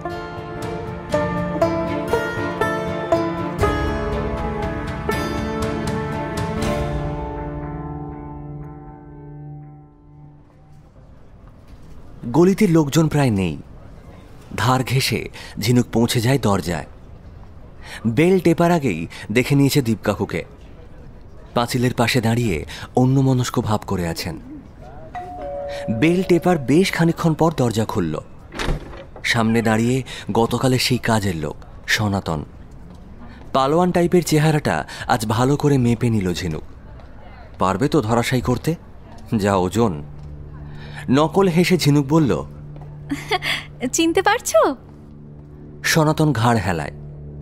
পরের কথাটা বলার আগেই ঝিনুক আর চোখে দেখে নিয়েছে দীপকাকুর অবিশ্বাস্য স্পট জাম্প। পাঁচিলের মাথাটা ধরে নিমেষে ভেতরে চলে গেলেন। আচ্ছা, আমার কাকু এসেছেন? মানে যার সঙ্গে আমি কাল এসেছিলাম? কই না তো। সে কি, আমাকে যে আসতে বললেন? বলে চিন্তার ভান করে ঝিনুক। ফের বলে, তুমি শিওর যে উনি এসে ঘুরে যাননি? না না, বলছি তো কেউ আসেনি। আবার ভাবতে থাকে ঝিনুক। এটা ভান নয়, সত্যিই কথা খুঁজে পাচ্ছে না। কতক্ষণ এভাবে আটকে রাখতে পারবে কে জানে। ঝিনুক জানতে চায়, আচ্ছা রামেন্দুবাবু বাড়িতে আছেন তো? না, নেই। বাবু আজ সকালেই দিল্লি চলে গিয়েছেন। খবরটা একটা বড় ধাক্কা। কোনো রকমে সামলায় ঝিনুক। বলে, তাহলে কি হবে? মানে জরুরি দরকারে দীপকাকু তো রামেন্দুবাবুর সঙ্গে দেখা করতেই আসছিলেন। দিন 15 আগে বাবু ফিরছেন না। আমি যে এখন কি করি? মানে ওয়েট করব একটু কাকুর জন্য? ওয়েট করে কি হবে? আপনার কাকু এলে আমি না হয় বলে দেব আপনি বাড়ি চলে গিয়েছেন। না, আমি না একটু অপেক্ষা করেই যাই, বুঝলেন? আসলে দীপকাকু এলে একসাথে ফিরে যাবক্ষণ। যেমন আপনার ইচ্ছে। বাড়ির ভিতরে এসেও বসতে পারেন। আতিথেয়তা দেখেই ঝিনুক বুঝতে পারে পাখি উড়ে গেছে। রামেন্দুবাবু, বিপুল নন্দী দুজনের কাউকেই পাবেন না দীপকাকু। এতক্ষণ কি করছেন তাহলে? কি হলো, আসুন। না না থাক, আমি এখানেই ওয়েট করছি। ঠিক আছে বলে ভেতর বাড়ির দিকে ঘুরে যায় সনাতন। ঝিনুক প্রমাদ গনে। কাজের লোকটা একটাই ভদ্রতা করেছে, খোলা রেখেছে দরজা। বাগান পেরিয়ে বাড়ির দিকে হেঁটে যাচ্ছে রামেন্দুবাবুর সন্ডা মার্কা কাজের লোক। দীপকাকুকে দেখতে পেলে ছেড়ে কথা বলবে না, অর্থাৎ হাত পা ছোঁড়ার সময় হয়ে এলো। খুবই সন্তর্পণে সনাতনকে অনুসরণ করে ঝিনুক। দালানে উঠে বাড়ির মধ্যে অদৃশ্য হয় সনাতন। খানিকটা দৌড়তে হয় ঝিনুককে। এ বাড়ির একটা ঘরই ঝিনুক চেনে, কাল এসে যেখানে বসেছিল। বাড়িতে ঢুকে আসে ঝিনুক। সনাতনকে দেখা যাচ্ছে না, দীপকাকুকে তো নয়ই। তার পরিচিত বৈঠকখানার দিকে এগিয়ে যায় ঝিনুক। দোরগোড়ায় আসতেই চমকে ওঠে। বুক কেসের দিকে মুখ করে দীপকাকু বই হাতে নিয়ে পড়ছেন, আর সনাতন পা টিপে টিপে এগোচ্ছে দীপকাকুর দিকে, ঠিক যেন একটা টিকটিকি আরশোলা ধরতে যাচ্ছে। ঝিনুক ভেবে পায় না এখন তার কি করা উচিত। দীপকাকুর ঘাড়ের কাছে পৌঁছে সনাতন যেই দুহাত বাড়িয়েছে, দীপকাকু ঘুরে গিয়ে সজোরে রদ্দা মারলেন সনাতনের ঘাড়ে। কাটা গাছের মতো মাটি নেয় রামেন্দুবাবুর কাজের লোক। পুরো অজ্ঞান। বিস্ময়ে চোখ বড় বড় হয়ে গিয়েছে ঝিনুকের। দীপকাকুর গায়ে এত জোর, জানা ছিল না তো। হাঁটু মুড়ে বসে দীপকাকু সনাতনের শ্বাস প্রশ্বাস, হার্টবিট, পালস পরীক্ষা করছেন। কৌতূহল দমন করতে না পেরে ঝিনুক জিজ্ঞেস করল, কি করে টের পেলেন যে লোকটা ধরতে আসছে? বুককেসের কাছে ওর ছায়া পড়েছিল। আধ ঘন্টার আগে উঠবে না মনে হচ্ছে। আর কিছুক্ষণ যদি আটকে রাখতে পারতে, খামোখা মার খেতে হতো না বেচারাকে। ঝিনুক মনে মনে বলে, আপনি বা কি রকম মানুষ? ডক্টর নন্দীকে খুঁজতে এসেছেন না লাইব্রেরিতে ঢুকতে এসেছেন বোঝা যাচ্ছে না। হাতে ধরা বইটা ছাড়াও দীপকাকু আরও দুটো বই বের করে নিলেন র্যাক থেকে। দরজার দিকে যেতে যেতে বললেন, চলে এসো। বাগান ধরে দ্রুত হাঁটছেন দীপকাকু। তাল রাখতে প্রায় দৌড়তে হচ্ছে ঝিনুককে। দীপকাকু যে ফিজিক্যালি এত ফিট ওপর থেকে বোঝাই যায় না। কি জবরদস্ত রদ্দাখানা মারলেন রামেন্দুবাবুর কাজের লোককে। ঝিনুকের গল্পের ডিটেকটিভ আদিত্য রায়কে হার মানিয়ে দেবেন দীপকাকু। রামেন্দুবাবুর বাড়ি থেকে বেরিয়ে এসেছে ঝিনুকরা। সদর পেরোনোর পর পাল্লা বন্ধ করে দিয়েছেন দীপকাকু। এবার অন্য পথচারীর মতো স্বাভাবিক ভঙ্গিতে হাঁটছেন। ঝিনুক বলে, বাড়ির মধ্যে তাহলে কাউকে পাওয়া গেল না? না। কাজের লোকটা বলছিল বাবু দিল্লি গিয়েছেন। ঠিক বোঝা যাচ্ছে না, মিথ্যেই বলছে সম্ভবত। আচ্ছা, কোথায় যেতে পারে বলে আপনার মনে হয়? এখনই বলা যাচ্ছে না, আরও কিছু ইনফরমেশন দরকার, সে কারণে বইগুলো নিলাম। দীপকাকুর হাতে ধরা বইটার নাম পড়ার চেষ্টা করে ঝিনুক। ইংরেজি বই, ওড়িশা সংক্রান্ত। এই বইগুলোর কথায় দীপকাকু কাল বলেছিলেন, রামেন্দুবাবুর বিষয়ের বাইরের বই। বাড়ির সব ঘর দেখলেন?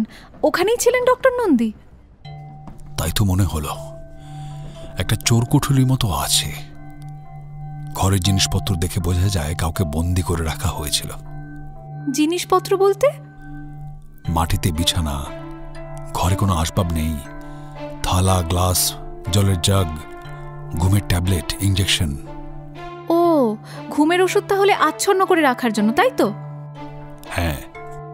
আচ্ছা দীপকাকু, এই যে আমরা আসছি জেনেই কি ডক্টর নন্দীকে নিয়ে সরে পড়লেন রামেন্দুবাবু? ধরে নেওয়া যায়। তবে ডক্টর নন্দীকে নিয়ে কোথাও একটা যাওয়ার কথা ছিলই রামেন্দুবাবুর। আমাদের জন্য একটু আগে ভাগে বেরিয়ে পড়তে হলো। কিন্তু কে খবর দিল আমরা আসছি? যে অ্যালার্মের কাঁটা 5টায় সেট করেছিল, রামেন্দুবাবুর সঙ্গে তার গোপন আঁতাত। বুঝেছি, ডক্টর নন্দীরই বাড়ির কেউ, তাই তো? কিন্তু কে সে? কেশব, ডক্টর নন্দীর ছেলেদের কাজের লোক। খুবই অবাক হয় ঝিনুক, জানতে চায়, কি করে বুঝলেন? গাড়ির কাছে এসে পৌঁছেছে ঝিনুকরা। দুজনেই উঠছে না। গাড়ির মাথায় হাত রেখে রাস্তার দিকে তাকিয়ে দীপকাকু বললেন, তোমার নিশ্চয়ই মনে আছে যে এক্স-রে প্লেট, প্যাথোলজিক্যাল রিপোর্টগুলো নিয়ে আমি যখন ডক্টর নন্দীর বাড়ি থেকে বেরোলাম, সবচেয়ে কাছের ফোন বুথে ঢুকেছিলাম একবার। তখনই বুথ মালিককে বলি, আমি চলে যাওয়ার পর আধ ঘন্টার মধ্যে পাড়ার কারা ফোন করতে আসছে এবং কোন নাম্বারে ফোন করছে একটু টুকে রাখবেন প্লিজ। আমার কার্ড দেখে লোকটা কাজের গুরুত্ব বুঝেছিল, সঠিকভাবে নির্দেশ পালন করেছে। কেশবের উপর সন্দেহ আমার আগেই হয়েছিল। লালুর জিনিসপত্র দেখতে যখন ওদের ঘরে ঢুকেছিলাম, কেশবের বেশ কিছু শৌখিন জিনিস আমার চোখে পড়ে। দামি প্যান্ট, শার্টের পিস, নামী কোম্পানির ঘড়ি, ওয়াকম্যান। নিশ্চিত হয়ে যায় যে কেশবের হাতে উপরে পয়সা আসছে। আমার ধারণা নির্ভুল ছিল। মিনিট 10 মধ্যে ওই বুথে ফোন করতে আসে কেশব। রামেন্দুবাবুর মোবাইল নাম্বারে ফোন করে। রামেন্দুবাবু তো সেলফোন নাম্বার আমাদের দেননি, আপনি কি করে খুঁজে পেলেন? Very simple. কেশব যে নাম্বারে ফোন করেছিল, ফোন কোম্পানিকে বলতেই মালিকের নাম ঠিকানা বলে দিল। তাহলে কেশবকে তো এক্ষুনি অ্যারেস্ট করা উচিত। আর একটু পরেই হবে, ওটা নিয়ে চিন্তা করো না। রামেন্দুবাবুকে বাড়িতে যখন পেলাম না, বালিগঞ্জ থানার ওসিকে ফোন করে বলেছি অ্যারেস্ট করতে। দীপকাকু, আমরা কি তাহলে এখন বালিগঞ্জ থানায় যাচ্ছি? না, আমি এখন একবার অফিস যাব। 2 দিন খোলা হয়নি অফিস। রামেন্দুবাবুর বইগুলো অফিসে বসে পড়ে নেব। হঠাৎ যেন রনে ভঙ্গ দিচ্ছেন দীপকাকু। ক্যামাক স্ট্রিটের একটা বহুতলের ছোট্ট ঘরে দীপকাকুর ডিটেকটিভ এজেন্সি। কোনো স্টাফ রাখার সামর্থ্য হয়নি এখনো। আগে তেমন কেস টেস আসতো না, ইদানিং আসছে। এদিকে ডক্টর নন্দীর অন্তর্ধান রহস্য চলে এসেছে শেষ পর্যায়ে। এই সময় ঢিলে দিলেই রামেন্দুবাবু চলে যাবেন নাগালের বাইরে। দীপকাকুকে বিনীত পরামর্শ দেওয়ার ভঙ্গিতে ঝিনুক বলে, কেশবকে একবার জেরা করলে ভালো হতো না? মানে হদিশ দিতে পারতো যে রামেন্দুবাবু কোথায় যেতে পারেন। কেশব জানবে না। দরকার মতো কিছু কাজে লাগানো হয়েছিল ওকে, শুধু আদেশ পালন করত। আমাকে ভেবে বের করতে হবে কোথায় ডক্টর নন্দীকে নিয়ে গেছেন রামেন্দুবাবু। মোটামুটি জায়গাটা আন্দাজ করতে পারলেই রওনা দেব। ঝিনুকের কল্পনায় ভেসে ওঠে রাতের মেল ট্রেন। সে আর দীপকাকু বসে আছে, যে কোনো মুহূর্তে কিছু একটা ঘটতে পারে। কল্পনা ভেঙে যায়। ট্যাক্সি! হাত তুলে চলন্ত ট্যাক্সি দাঁড় করিয়েছেন দীপকাকু, অর্থাৎ আবার যোগাযোগহীন হয়ে যাবেন। ঝিনুকের একটা দরকারি কথা মনে পড়ে। দীপকাকুকে পিছু ডেকে বলে, ওই প্যাথোলজিক্যাল রিপোর্টটা কার, কি পাওয়া গেল? আপনি তো বললেন না আমায়। ঘুরে দাঁড়ালেন দীপকাকু, মুখে হালকা হাসির আভাস। বললেন, লালুর রিপোর্ট। ওর বয়স সত্যি 100-র ওপর, প্রায় 115।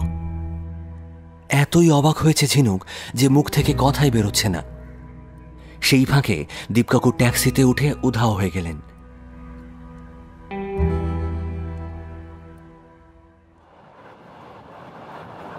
এবারের কেসে রাতের মেল ট্রেনে চড়া হলো না ঝিনুকের। পরের দিন সকালে ধৌলি এক্সপ্রেস ধরে মাত্র 4 ঘন্টায় পৌঁছে গেল চাঁদিপুর। দীপকাকু প্রায় নিশ্চিত চাঁদিপুরের কোনো হোটেলে ডক্টর নন্দীকে তুলেছেন রামেন্দুবাবু। পুলিশের সাহায্য নিয়ে হোটেলটা খুঁজে বের করতে হবে। তারপর রামেন্দুবাবুকে অ্যারেস্ট এবং ডক্টর নন্দীকে উদ্ধার, এই হলো কাজ। আজ হয়তো কলকাতায় ফেরা যাবে। ট্রেনে আসার পথে এই কেসের অন্ধকার দিকগুলো অনেকটাই কাটিয়ে দিয়েছেন দীপকাকু। যতটুকু পড়ে আছে আশা করা যায় আর ঘণ্টাখানেকের মধ্যেই সবটা পরিষ্কার হয়ে যাবে। স্টেশন চত্বর থেকে বেরিয়ে অটো রিকশায় উঠল ঝিনুকরা। প্রথমে যাবে লোকাল থানায়। এখানকার পুলিশ কতটা সহযোগিতা করে দেখা যাক। ডক্টর নন্দীর গবেষণার বিষয় এজিং, অর্থাৎ বয়স কিভাবে থামিয়ে রাখা যায়। অবসর জীবনে বাড়িতে বসে রিসার্চ চালাচ্ছিলেন। চাঁদিপুরে বেড়াতে এসে সৌভাগ্যক্রমে পেয়ে যান লালুকে। যে কোনোভাবে হোক আন্দাজ করেন 100 বছরের পুরনো যেসব ঘটনার কথা বলছে লালু, সবই স্বচক্ষে দেখা। লালুকে নিয়ে আসেন বাড়িতে। প্রথমে কনুই, দাঁত, মেরুদণ্ডের এক্সরে করান, যা থেকে মানুষের বয়স বোঝা যায়। সবকটা রিপোর্টে নির্ধারিত হয় লালুর বয়স 40-এর আশেপাশে। বয়সের গতি কমে গেলে এমনটাই হওয়ার কথা। তাহলে কি করে বোঝা যাবে লালুর আসল বয়স? কিছুদিন পর ডক্টর নন্দীর মাথায় আসে লালুর লিভারের কোষ পরীক্ষা করার ভাবনা। লিভারে জমা থাকে খাদ্যের সঙ্গে আসা হেভি মেটাল, যেমন সীসা। লালুর লিভারে হেভি মেটালের ডিপোজিট দেখে প্রমাণ হয় ওর বয়স 115-র কাছাকাছি, অথচ দেখতে লাগে 40-এর কম। কি করে এমন হলো? প্রাণী কোষে টলেমার বলে একটি বস্তু আছে, যা কোষ বিভাজিত হতে সাহায্য করে। মানুষের 18-19 বছর বয়সের পর টলেমারের ক্ষমতা শেষ হয়ে যায়। নতুন কোষের অভাবে বয়স্ক হতে থাকে মানুষ। পৃথিবী জুড়ে পরীক্ষা করা হচ্ছে জিন কোডের অর্ডার বদলে কি করে টলেমারের ক্ষমতা বাড়ানো যায়। অন্যদিক থেকে পরীক্ষা করা হচ্ছে বাইরে থেকে কিছু শরীরে প্রয়োগ করে টলেমারকে সজীব রাখা যায় কিনা। লালুর যে সময় জন্ম, জিন টেকনোলজির তেমন উন্নতি হয়নি যে জিন কোডের কারিগরি করে বয়স থামিয়ে রাখা যাবে। তাই দ্বিতীয় সম্ভাবনাটার ওপর জোর দেন ডক্টর নন্দী। লালু এমন কোনো ড্রাগ নিয়েছে যার প্রভাবে বয়স বাড়ছে খুব ধীরে। খুব ছোটবেলায় লালু চলে আসে সোনাটলি গ্রামে। তার আগে কোথায় ছিল লালু? সেখানকার কোনো ফলমূলের গুণেই কি লালু এখনো সতেজ? কবিরাজ মশাইয়ের কাছে জানা গিয়েছে ডক্টর নন্দীর এক্সপেরিমেন্টে হলুদ ফল একটা ভাইটাল ব্যাপার ছিল।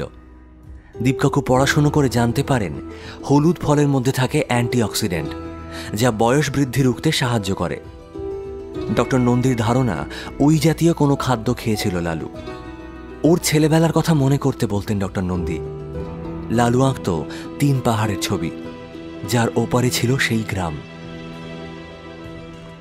লালুকে নিয়ে গবেষণা চলাকালীন ডক্টর নন্দীর কলেজ বেলার বন্ধু রামেন্দুবাবু উদয় হলেন। নিছক আড্ডা মারাই ছিল তার প্রাথমিক উদ্দেশ্য, কিন্তু মানুষের জিন নিয়ে কাজ করা ডক্টর রামেন্দুর চোখ এড়ায় না ডক্টর নন্দীর এক্সপেরিমেন্ট। বিষয়টা আসলে তাঁরই। রিসার্চ ওয়ার্কটা আত্মসাৎ করার জন্য উঠে পড়ে লাগলেন। ডক্টর নন্দীর শেষ চিঠি আসলে লালুর বলা কিছু কথা, যা নিয়মিত নোট নিতেন বিপুল নন্দী। নোটবুক চুরি করে রামেন্দুবাবু কিছু শব্দ কেটে দিতে লেখাটা চিঠির মতো হয়ে যায়। রামেন্দুবাবুর উদ্দেশ্য সম্ভবত টের পেয়েছিলেন ডক্টর নন্দী, সেই কারণেই তড়িঘড়ি লালুকে পাঠিয়ে দেন গ্রামে। আমাদের চিঠি লেখেন, আর রামেন্দুবাবু মরিয়া হয়ে অপহরণ করেন ডক্টর নন্দীকে। বেশিরভাগ সময়ই ঘুমের ওষুধ দিয়ে ঝিমিয়ে রেখেছিলেন তাকে। ডক্টর নন্দী এখন কেমন আছেন কে জানে। ডক্টর নন্দীকে চাঁদিপুরে নিয়ে আসার কারণ, রামেন্দুবাবু এবার বেরোবেন লালুর ছেলেবেলায় ফেলে আসা গ্রামটা খুঁজতে, যেখানে সর্বদা দিন আর আলো ঠিকরানো গাছ এবং সেই আশ্চর্য ফল ফুল, নাকি অন্য কিছু যা বয়সের গতি কমিয়ে দেয়।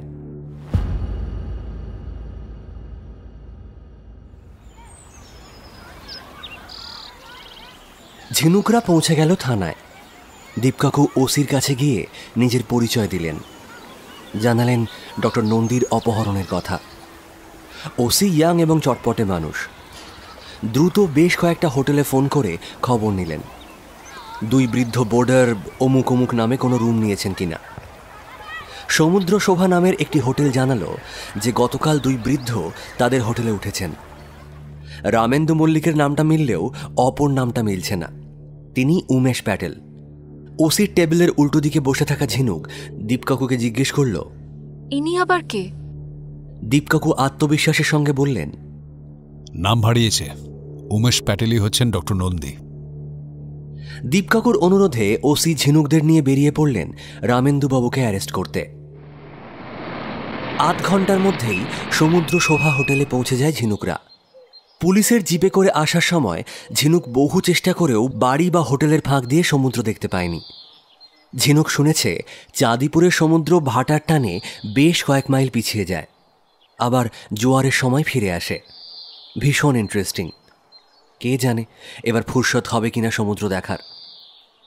হোটেলের রিসেপশনে গিয়ে দীপকাকু ডক্টর নন্দীর সেই ফটোটা দেখালেন, ডক্টর নন্দীর অ্যালবাম থেকে, যেটা তিনি খুলে নিয়েছিলেন। ফটোয় লালুও আছে। ফটো দেখে রিসেপশনের ছেলেটি বলল, এরকম কোনো লোক তো আমাদের হোটেলে ওঠেনি। আর রামেন্দু মল্লিকের সঙ্গে যিনি আছেন তিনি তো সাদা চুল দাড়িওয়ালা এক অসুস্থ বৃদ্ধ। ঝিনুক মুষড়ে পড়ল, কিন্তু দীপকাকু আশ্চর্যজনকভাবে নিজের বিশ্বাসে অটল। বললেন, আমাদের রামেন্দু মল্লিকের ঘরে নিয়ে চলুন। রিসেপশনিস্ট একজন বেয়ারাকে ডেকে বলল, এদের 19 নম্বর ঘরে নিয়ে যাও তো। রুমের সামনে এসে দরজায় টোকা মারলেন ওসি। দরজা আপনিই খুলে গেল। ঘরে ঢুকে তো ঝিনুকরা থ। হাতে পায়ে দড়ি, মুখে রুমাল বাঁধা অবস্থায় খাটে পড়ে আছেন একজন, এবং যদি খুব ভুল না হয় মানুষটি রামেন্দু মল্লিক। দীপকাকুর মুখ ফ্যাকাশে হয়ে গেছে, মিলল না তার আন্দাজ। ওসির নির্দেশে বেয়ারা রামেন্দুবাবুকে বন্ধনমুক্ত করল। হাঁপাচ্ছেন রামেন্দুবাবু। অনেক কষ্টে ওসিকে বললেন, উমেশ প্যাটেলের সঙ্গে আলাপ হয়েছিল ট্রেনে। বয়স্ক সজ্জন লোক, উনিও আসছিলেন বেড়াতে। আমরা দুজনে একাকী মানুষ, জমে গিয়েছিল খুব। হোটেলে এসে একটাই রুম নিলাম দুজনে। তখন কি জানতাম লোকটার উদ্দেশ্য ছিল আমার মূল্যবান কিছু কাগজপত্র হাতানো। এ তো ইম্পর্ট্যান্ট পেপারস নিয়ে আপনও বেড়াতে এসেছিলেন কেন? ওড়িয়া ঘেঁষা বাংলায় জিজ্ঞেস করলেন পুলিশ অফিসার। ওসব আমার রিসার্চ ওয়ার্ক, সঙ্গে থাকে সব সময়, যখন ইচ্ছে হয় কাজ করি। রামেন্দুবাবুর কথায় দীপকাকুর কোনো আগ্রহ নেই। অস্থির পায়চারি করছেন ঘরে। কি মনে হতে বেয়ারাকে একবার ডেকে নিলেন, কিছু জিজ্ঞেস করলেন ফিসফিস করে। পুলিশ অফিসার খুবই ব্যস্ত হয়ে পড়েছেন রামেন্দুবাবুকে নিয়ে। জিজ্ঞেস করলেন, আপনও আমার সঙ্গে থানায় যেতে পারবেন? একটা এফআইআর যে করতে হয়। কোনো রকমে বিছানা থেকে শরীর তুললেন রামেন্দুবাবু। বললেন, চলুন। তখনই একবার রামেন্দুবাবুর চোখে চোখ পড়ে যায় ঝিনুকের। কেন জানি মনে হয় সারা শরীরে অসুস্থতা থাকলেও রামেন্দুবাবুর চোখটা হাসছে। অঙ্কের ধাঁধা দেওয়ার পর যেমন হাসছিল তেমন। রামেন্দুবাবুকে নিয়ে চলে যাচ্ছেন ওসি। দীপকাকু সৌজন্য রক্ষার্থে সরি টরি চেয়ে নিলেন। সরি তো আমারই হওয়া উচিত, আপনও কাজ করে দিতে পারলাম না, বরং আপনও আমায় হেল্প করলেন একজন বয়স্ক মানুষকে বাঁচাতে। এইভাবে দড়ি বাঁধা অবস্থায় কয়েক ঘন্টা পড়ে থাকলে উনি কিছুই হয়ে যেতে পারত। ঝিনুকের বুঝতে অসুবিধে হয় না, অতি মার্জিতভাবে বিদ্রুপ করে গেলেন ওসি। অপমানে ভার হয়ে আছে দীপকাকুর মুখ।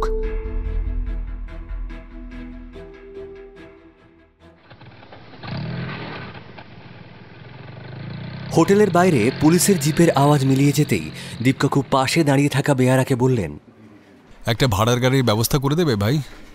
এখনই দিচ্ছি স্যার, বলে বেয়ারা ঘর থেকে বেরিয়ে গেল। ঝিনুকরা চলেছে সোনাটলি গ্রামে। এখানকার রাস্তা ঝাঁ চকচকে, কাছেই রকেট উৎক্ষেপণ কেন্দ্র, তাই বোধহয় রাস্তার এত যত্ন। দীপকাকুও জানেন না এই অভিযানটা কতক্ষণের বা কত দিনের। ট্যাঙ্ক ফুল করে তেল নেওয়া হয়েছে গাড়ির। নিজেদের জন্য শুকনো খাবার, জল সব মজুত করা হয়েছে। দুরন্ত গতিতে চলা গাড়ির দুপাশে অনাবিল প্রকৃতি, ছোট ছোট টিলা, জঙ্গল, চাষের জমি, পুকুর।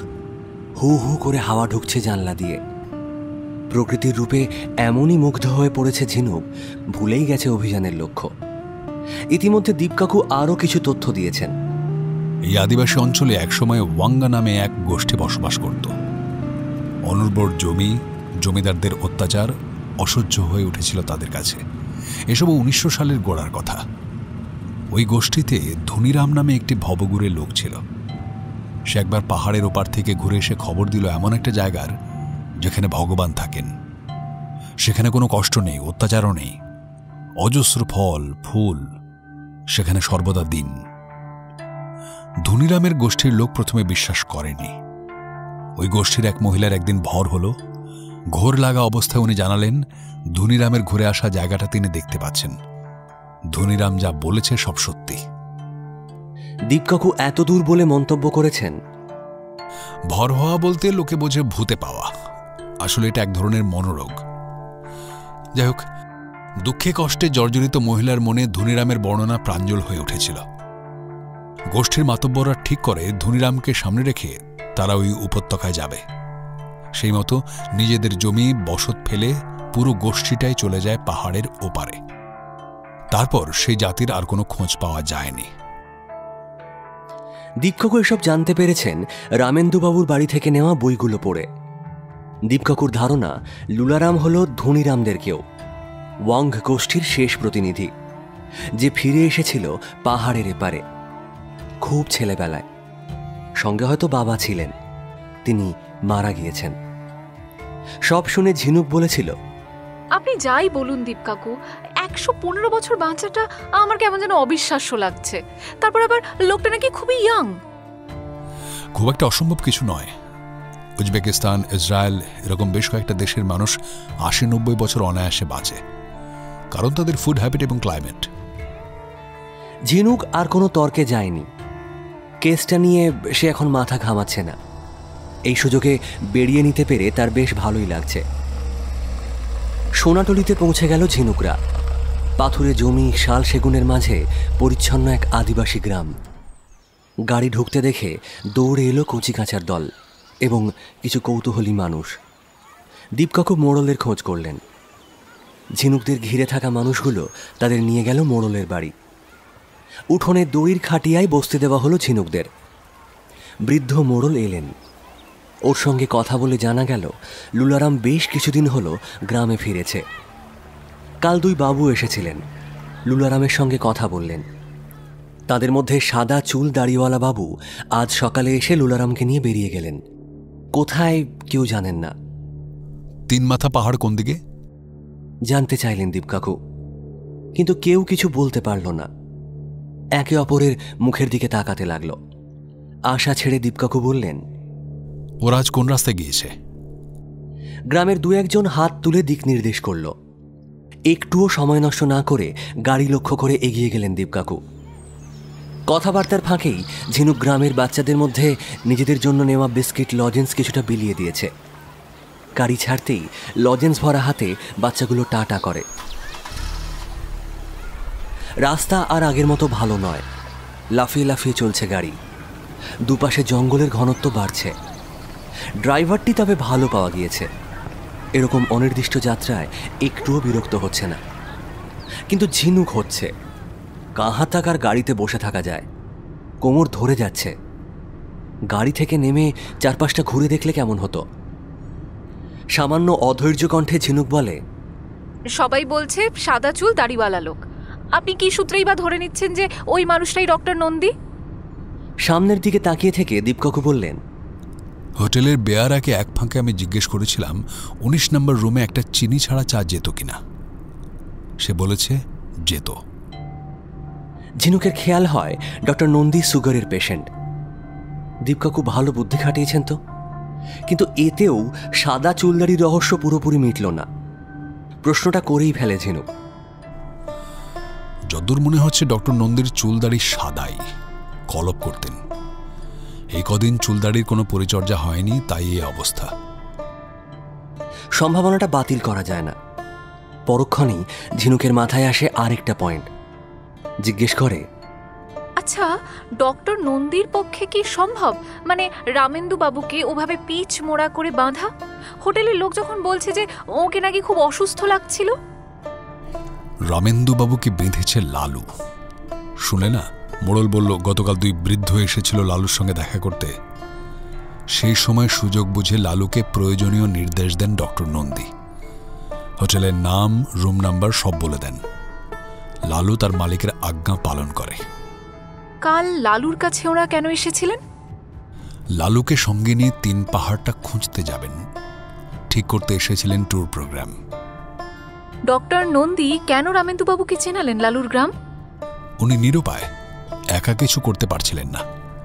লালুর সঙ্গে দেখা হলে সাহায্য পেতে পারেন, সে আশা এসেছিলেন। ঝিনুক এবার চুপ করে যায়। দীপকাকুর চিন্তাভাবনার নাগাল পাওয়া অসম্ভব ব্যাপার। একদিন ঠিক বিদেশ থেকে বড় কোনো ডিটেকটিভ এজেন্সি দীপকাকুকে বিশাল টাকার অফার দিয়ে নিয়ে চলে যাবে। ঝিনুকের কোনো সুযোগই হবে না দীপকাকুর সঙ্গে লেগে থাকার। এসব ভাবতে ভাবতে আর একটা কথা মাথায় আসে ঝিনুকের। সে বলে, আচ্ছা 3 মাথা পাহাড়ের হদিস তো কেউ দিতে পারছে না, তাহলে ডক্টর নন্দী লালুকে নিয়ে গেলেন কোথায়? উত্তর আসছে না দীপকাকুর কাছ থেকে। হয়তো আর কোনো প্রশ্ন শোনার ইচ্ছে নেই। ড্রাইভারকে বললেন গান চালাতে। ড্রাইভার বলল তার কাছে সবই ওড়িয়া গানের ক্যাসেট। তাই চালাও। গান শুরু হলো। কথা পুরোপুরি না বুঝলেও সুরটা বেশ ভালো লাগে ঝিনুকের। এভাবে কতটা পথ চলা হলো কে জানে। হাওয়া আর আগের মতো আরামদায়ক নেই, রোদও উঠেছে বেশ। একটু খিদে খিদে পেতে ঝিনুক ঘড়ি দেখে, দুপুর 1টা। দীপকাকুকে বলতে যাবে এবার লাঞ্চটা সেরে নিলে হতো। তার আগেই দীপকাকু জানলার বাইরে হাত তুলে ড্রাইভারকে জিজ্ঞেস করলেন, ওটা কি ফ্যাক্টরি? দীপকাকুর আঙুল বরাবর তাকিয়ে ড্রাইভার বলল, স্টিল প্ল্যান্ট। ওখানে যারা কাজ করে কোথা থেকে আসে? ওই তো অফিসাররা কোয়ার্টারে থাকেন আর লেবাররা আশেপাশে গ্রামে। কতদিন হলো ফ্যাক্টরিটা হয়েছে? ও তো স্যার অনেক দিনের পুরনো কারখানা, সেই ইংরেজ আমলের, পাহাড় কেটে তৈরি হয়েছে। কি? ওই কারখানা তৈরি হওয়ার গল্প আমি ঠাকুরদার মুখে শুনেছি স্যার। ভীষণ উত্তেজিত হয়ে গাড়ি দাঁড় করাতে বলেন দীপকাকু। বিশেষ কিছু একটা চোখে পড়েছে। গাড়ি দাঁড়ায়। ঝিনুক কৌতূহলী গলায় জানতে চায়, কি হলো? গাড়ি থেকে নামলেন না দীপকাকু। আঙুল তুলে বললেন, ওই দেখো। ঝিনুক প্রথমটা ঠিক বুঝতে পারে না। টিলা জঙ্গল ছাড়া তো কিছুই দেখার নেই, যা এতক্ষণ ধরে দেখে এসেছে। খুঁটিয়ে লক্ষ্য করতে গিয়ে টের পায় দীপকাকু আসলে কি দেখাচ্ছেন। স্টিল প্ল্যান্টের পাশে 2 ছোট ছোট টিলা। দীপকাকু পাশ থেকে বলেন, 3 মাথাওয়ালা পাহাড়। একটা পাহাড় ভেঙে ফ্যাক্টরি হয়েছে।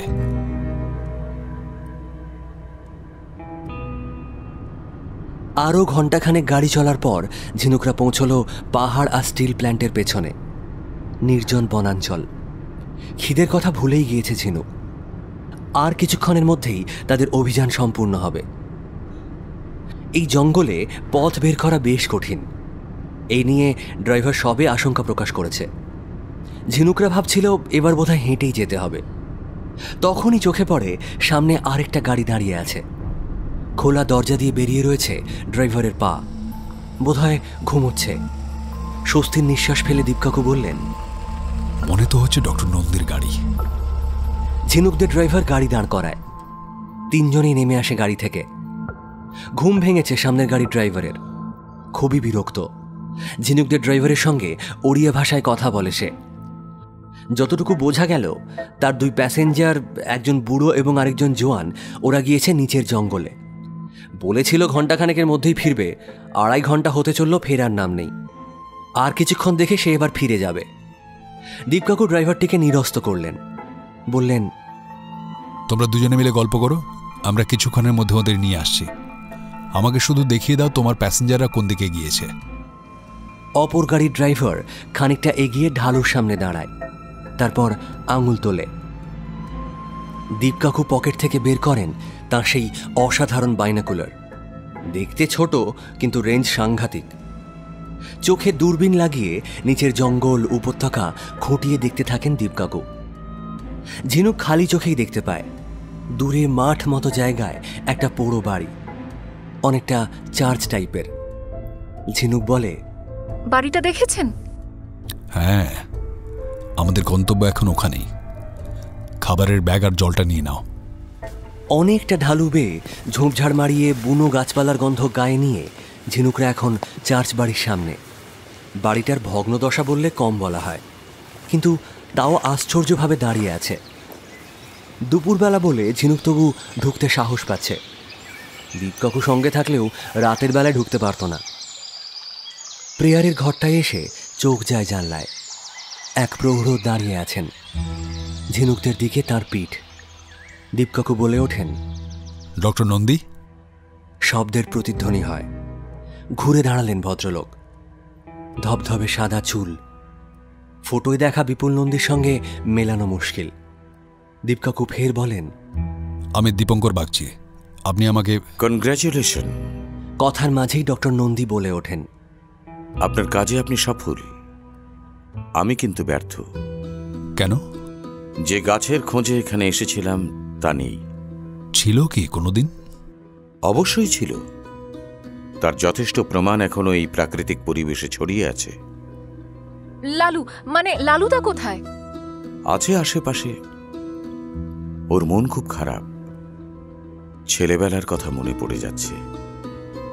বলেই ডক্টর নন্দী দীপকাকুর উদ্দেশ্যে বলেন, লালুর বয়সটা নিশ্চয়ই বের করে ফেলেছেন। কি করে এতদিন জরা ব্যাধি ঠেকিয়ে বেঁচে আছে তা কি জানেন? গাড়ি আস্তে আস্তে ঝিনুককে যতটুকু বলেছিলেন দীপকাকু সেটাই খুব সংক্ষেপে বললেন। একই সঙ্গে জানতে চান, আমার 3টি বিষয়ে খটকা আছে। ওরা যাকে ভগবান বলতো তিনি আসলে কে? আর গাছ থেকে আলো ঠিক করানো কি সত্যি সম্ভব? 3, সর্বদা দিন বলতে ঠিক কি বোঝাতে চাইতো লালু? ভগবান নন, খুব বড় মাপের কোনো উদ্ভিদ বিজ্ঞানী। এখানে এসে ডেরা বেঁধেছিলেন। এই বাড়িটা তাঁর। অবশ্যই সাহেব, তাই চার্চ কাম বাড়ি। তিনি ওই আশ্চর্য গাছের আবিষ্কর্তা অথবা সৃষ্টিকর্তা। সে গাছের ফল, ফুল, পাতা অথবা শিকড়ের নির্যাস প্রয়োগ করে মানুষের বয়স আটকে রাখা যেত। গাছগুলো গেল কোথায়? ভূমিকম্প, প্লাবন, দাবানল, কোনো না কোনো প্রাকৃতিক বিপর্যয়ে সব ধ্বংস হয়ে গিয়েছে, ওয়াং জাতি পর্যন্ত। কেউ একজন লুলারামকে নিয়ে পালাতে সমর্থ হয়েছিল। লুলারামের শরীরে ততদিনে প্রয়োগ হয়েছে সেই গাছের নির্যাস, যার প্রভাবে আজও সে সজীব। এবার আপনার দ্বিতীয় প্রশ্নের উত্তর দিই। আলো ঠিকরোনো গাছ বৈজ্ঞানিক দৃষ্টিতে অসম্ভব, তবে প্রকৃতির রহস্য ভেদ করা বড় কঠিন।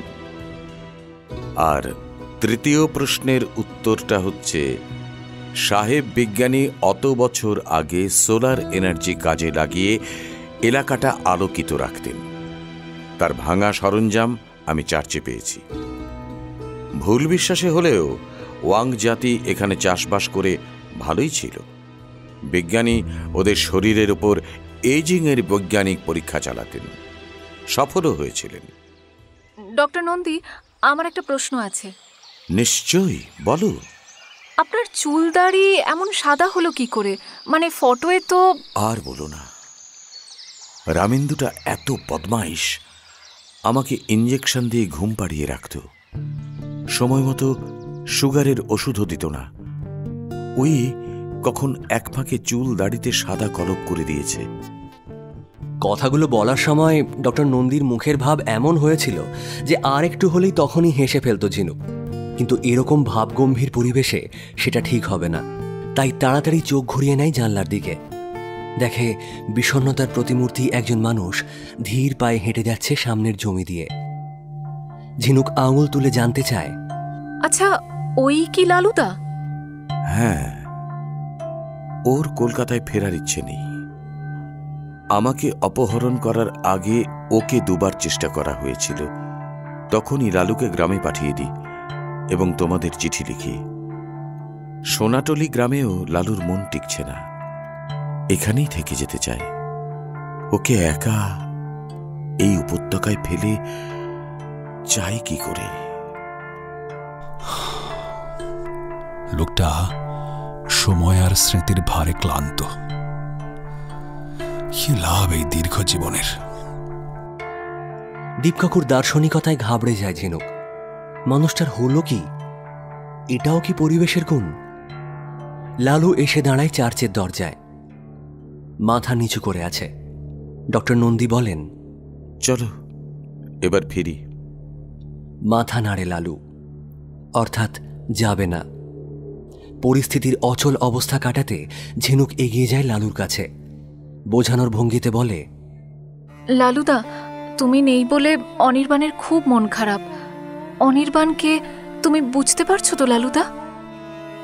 মাথা হেলায় লালু, অস্ফুটে বলে, অনিদাদা। ঝিনুক দ্বিগুণ উৎসাহে বলে, আর চন্দনাটাও তো রাত দিন কে এলো রে লালু, কে এলো রে লালু বলে ডেকেই যাচ্ছে। লালুর মুখে হাসি ছড়ায়, বয়স আরও যেন কমে যেতে থাকে। দুপুরে খাওয়া দাওয়া চার্চেই হলো। বিকেল গড়াতেই বেরিয়ে পড়ল ঝিনুকরা। লালু এখন আগে আগে হাঁটছে, ওরই যেন কলকাতা যাওয়ার তাড়া বেশি। ঢাল বেয়ে অনেকটা উঠে এসেছে ঝিনুকরা। ছোট্ট চাতালে এসে দম নেয়। কি মনে হতে একবার পেছন ফিরে দেখে, সঙ্গে সঙ্গে শিহরিত হয়। ফেলে আসা উপত্যকায় এখনো শেষ বেলার আলো। প্রতিটি গাছ যেন জ্বলছে, আলো জ্বলা গাছ। আর একটু হলেই দীপকাকুকে ডেকে ফেলতে যাচ্ছিল ঝিনুক। সামলায় নিজেকে। ডক্টর নন্দী বলেছিলেন, প্রকৃতির রহস্য ভেদ করা বড় কঠিন। এইমাত্র প্রকৃতির আশ্চর্য রহস্য ভেদ করেছে ঝিনুক। এই আনন্দ, এই সাফল্য তার একার, সে কারো সঙ্গে ভাগ করবে না।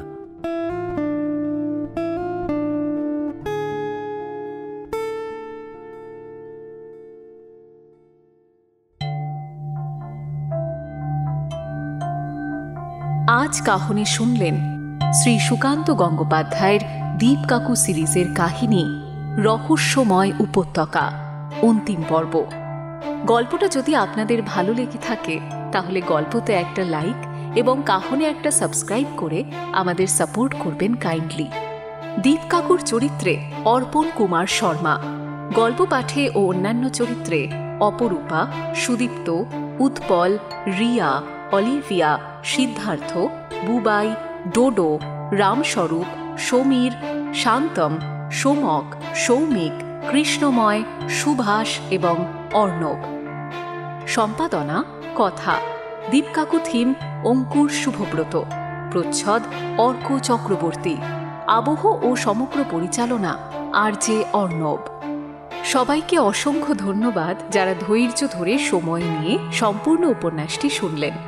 যদি সম্ভব হয় প্লিজ কমেন্টে জানাবেন গল্পটা কেমন লাগলো। আপনাদের ফিডব্যাকের অপেক্ষায় থাকবো আমরা। আর আগামী সপ্তাহে আরও একটি দুর্দান্ত গল্প নিয়ে ফিরবে কাহন। সাহিত্য দীর্ঘজীবী হোক।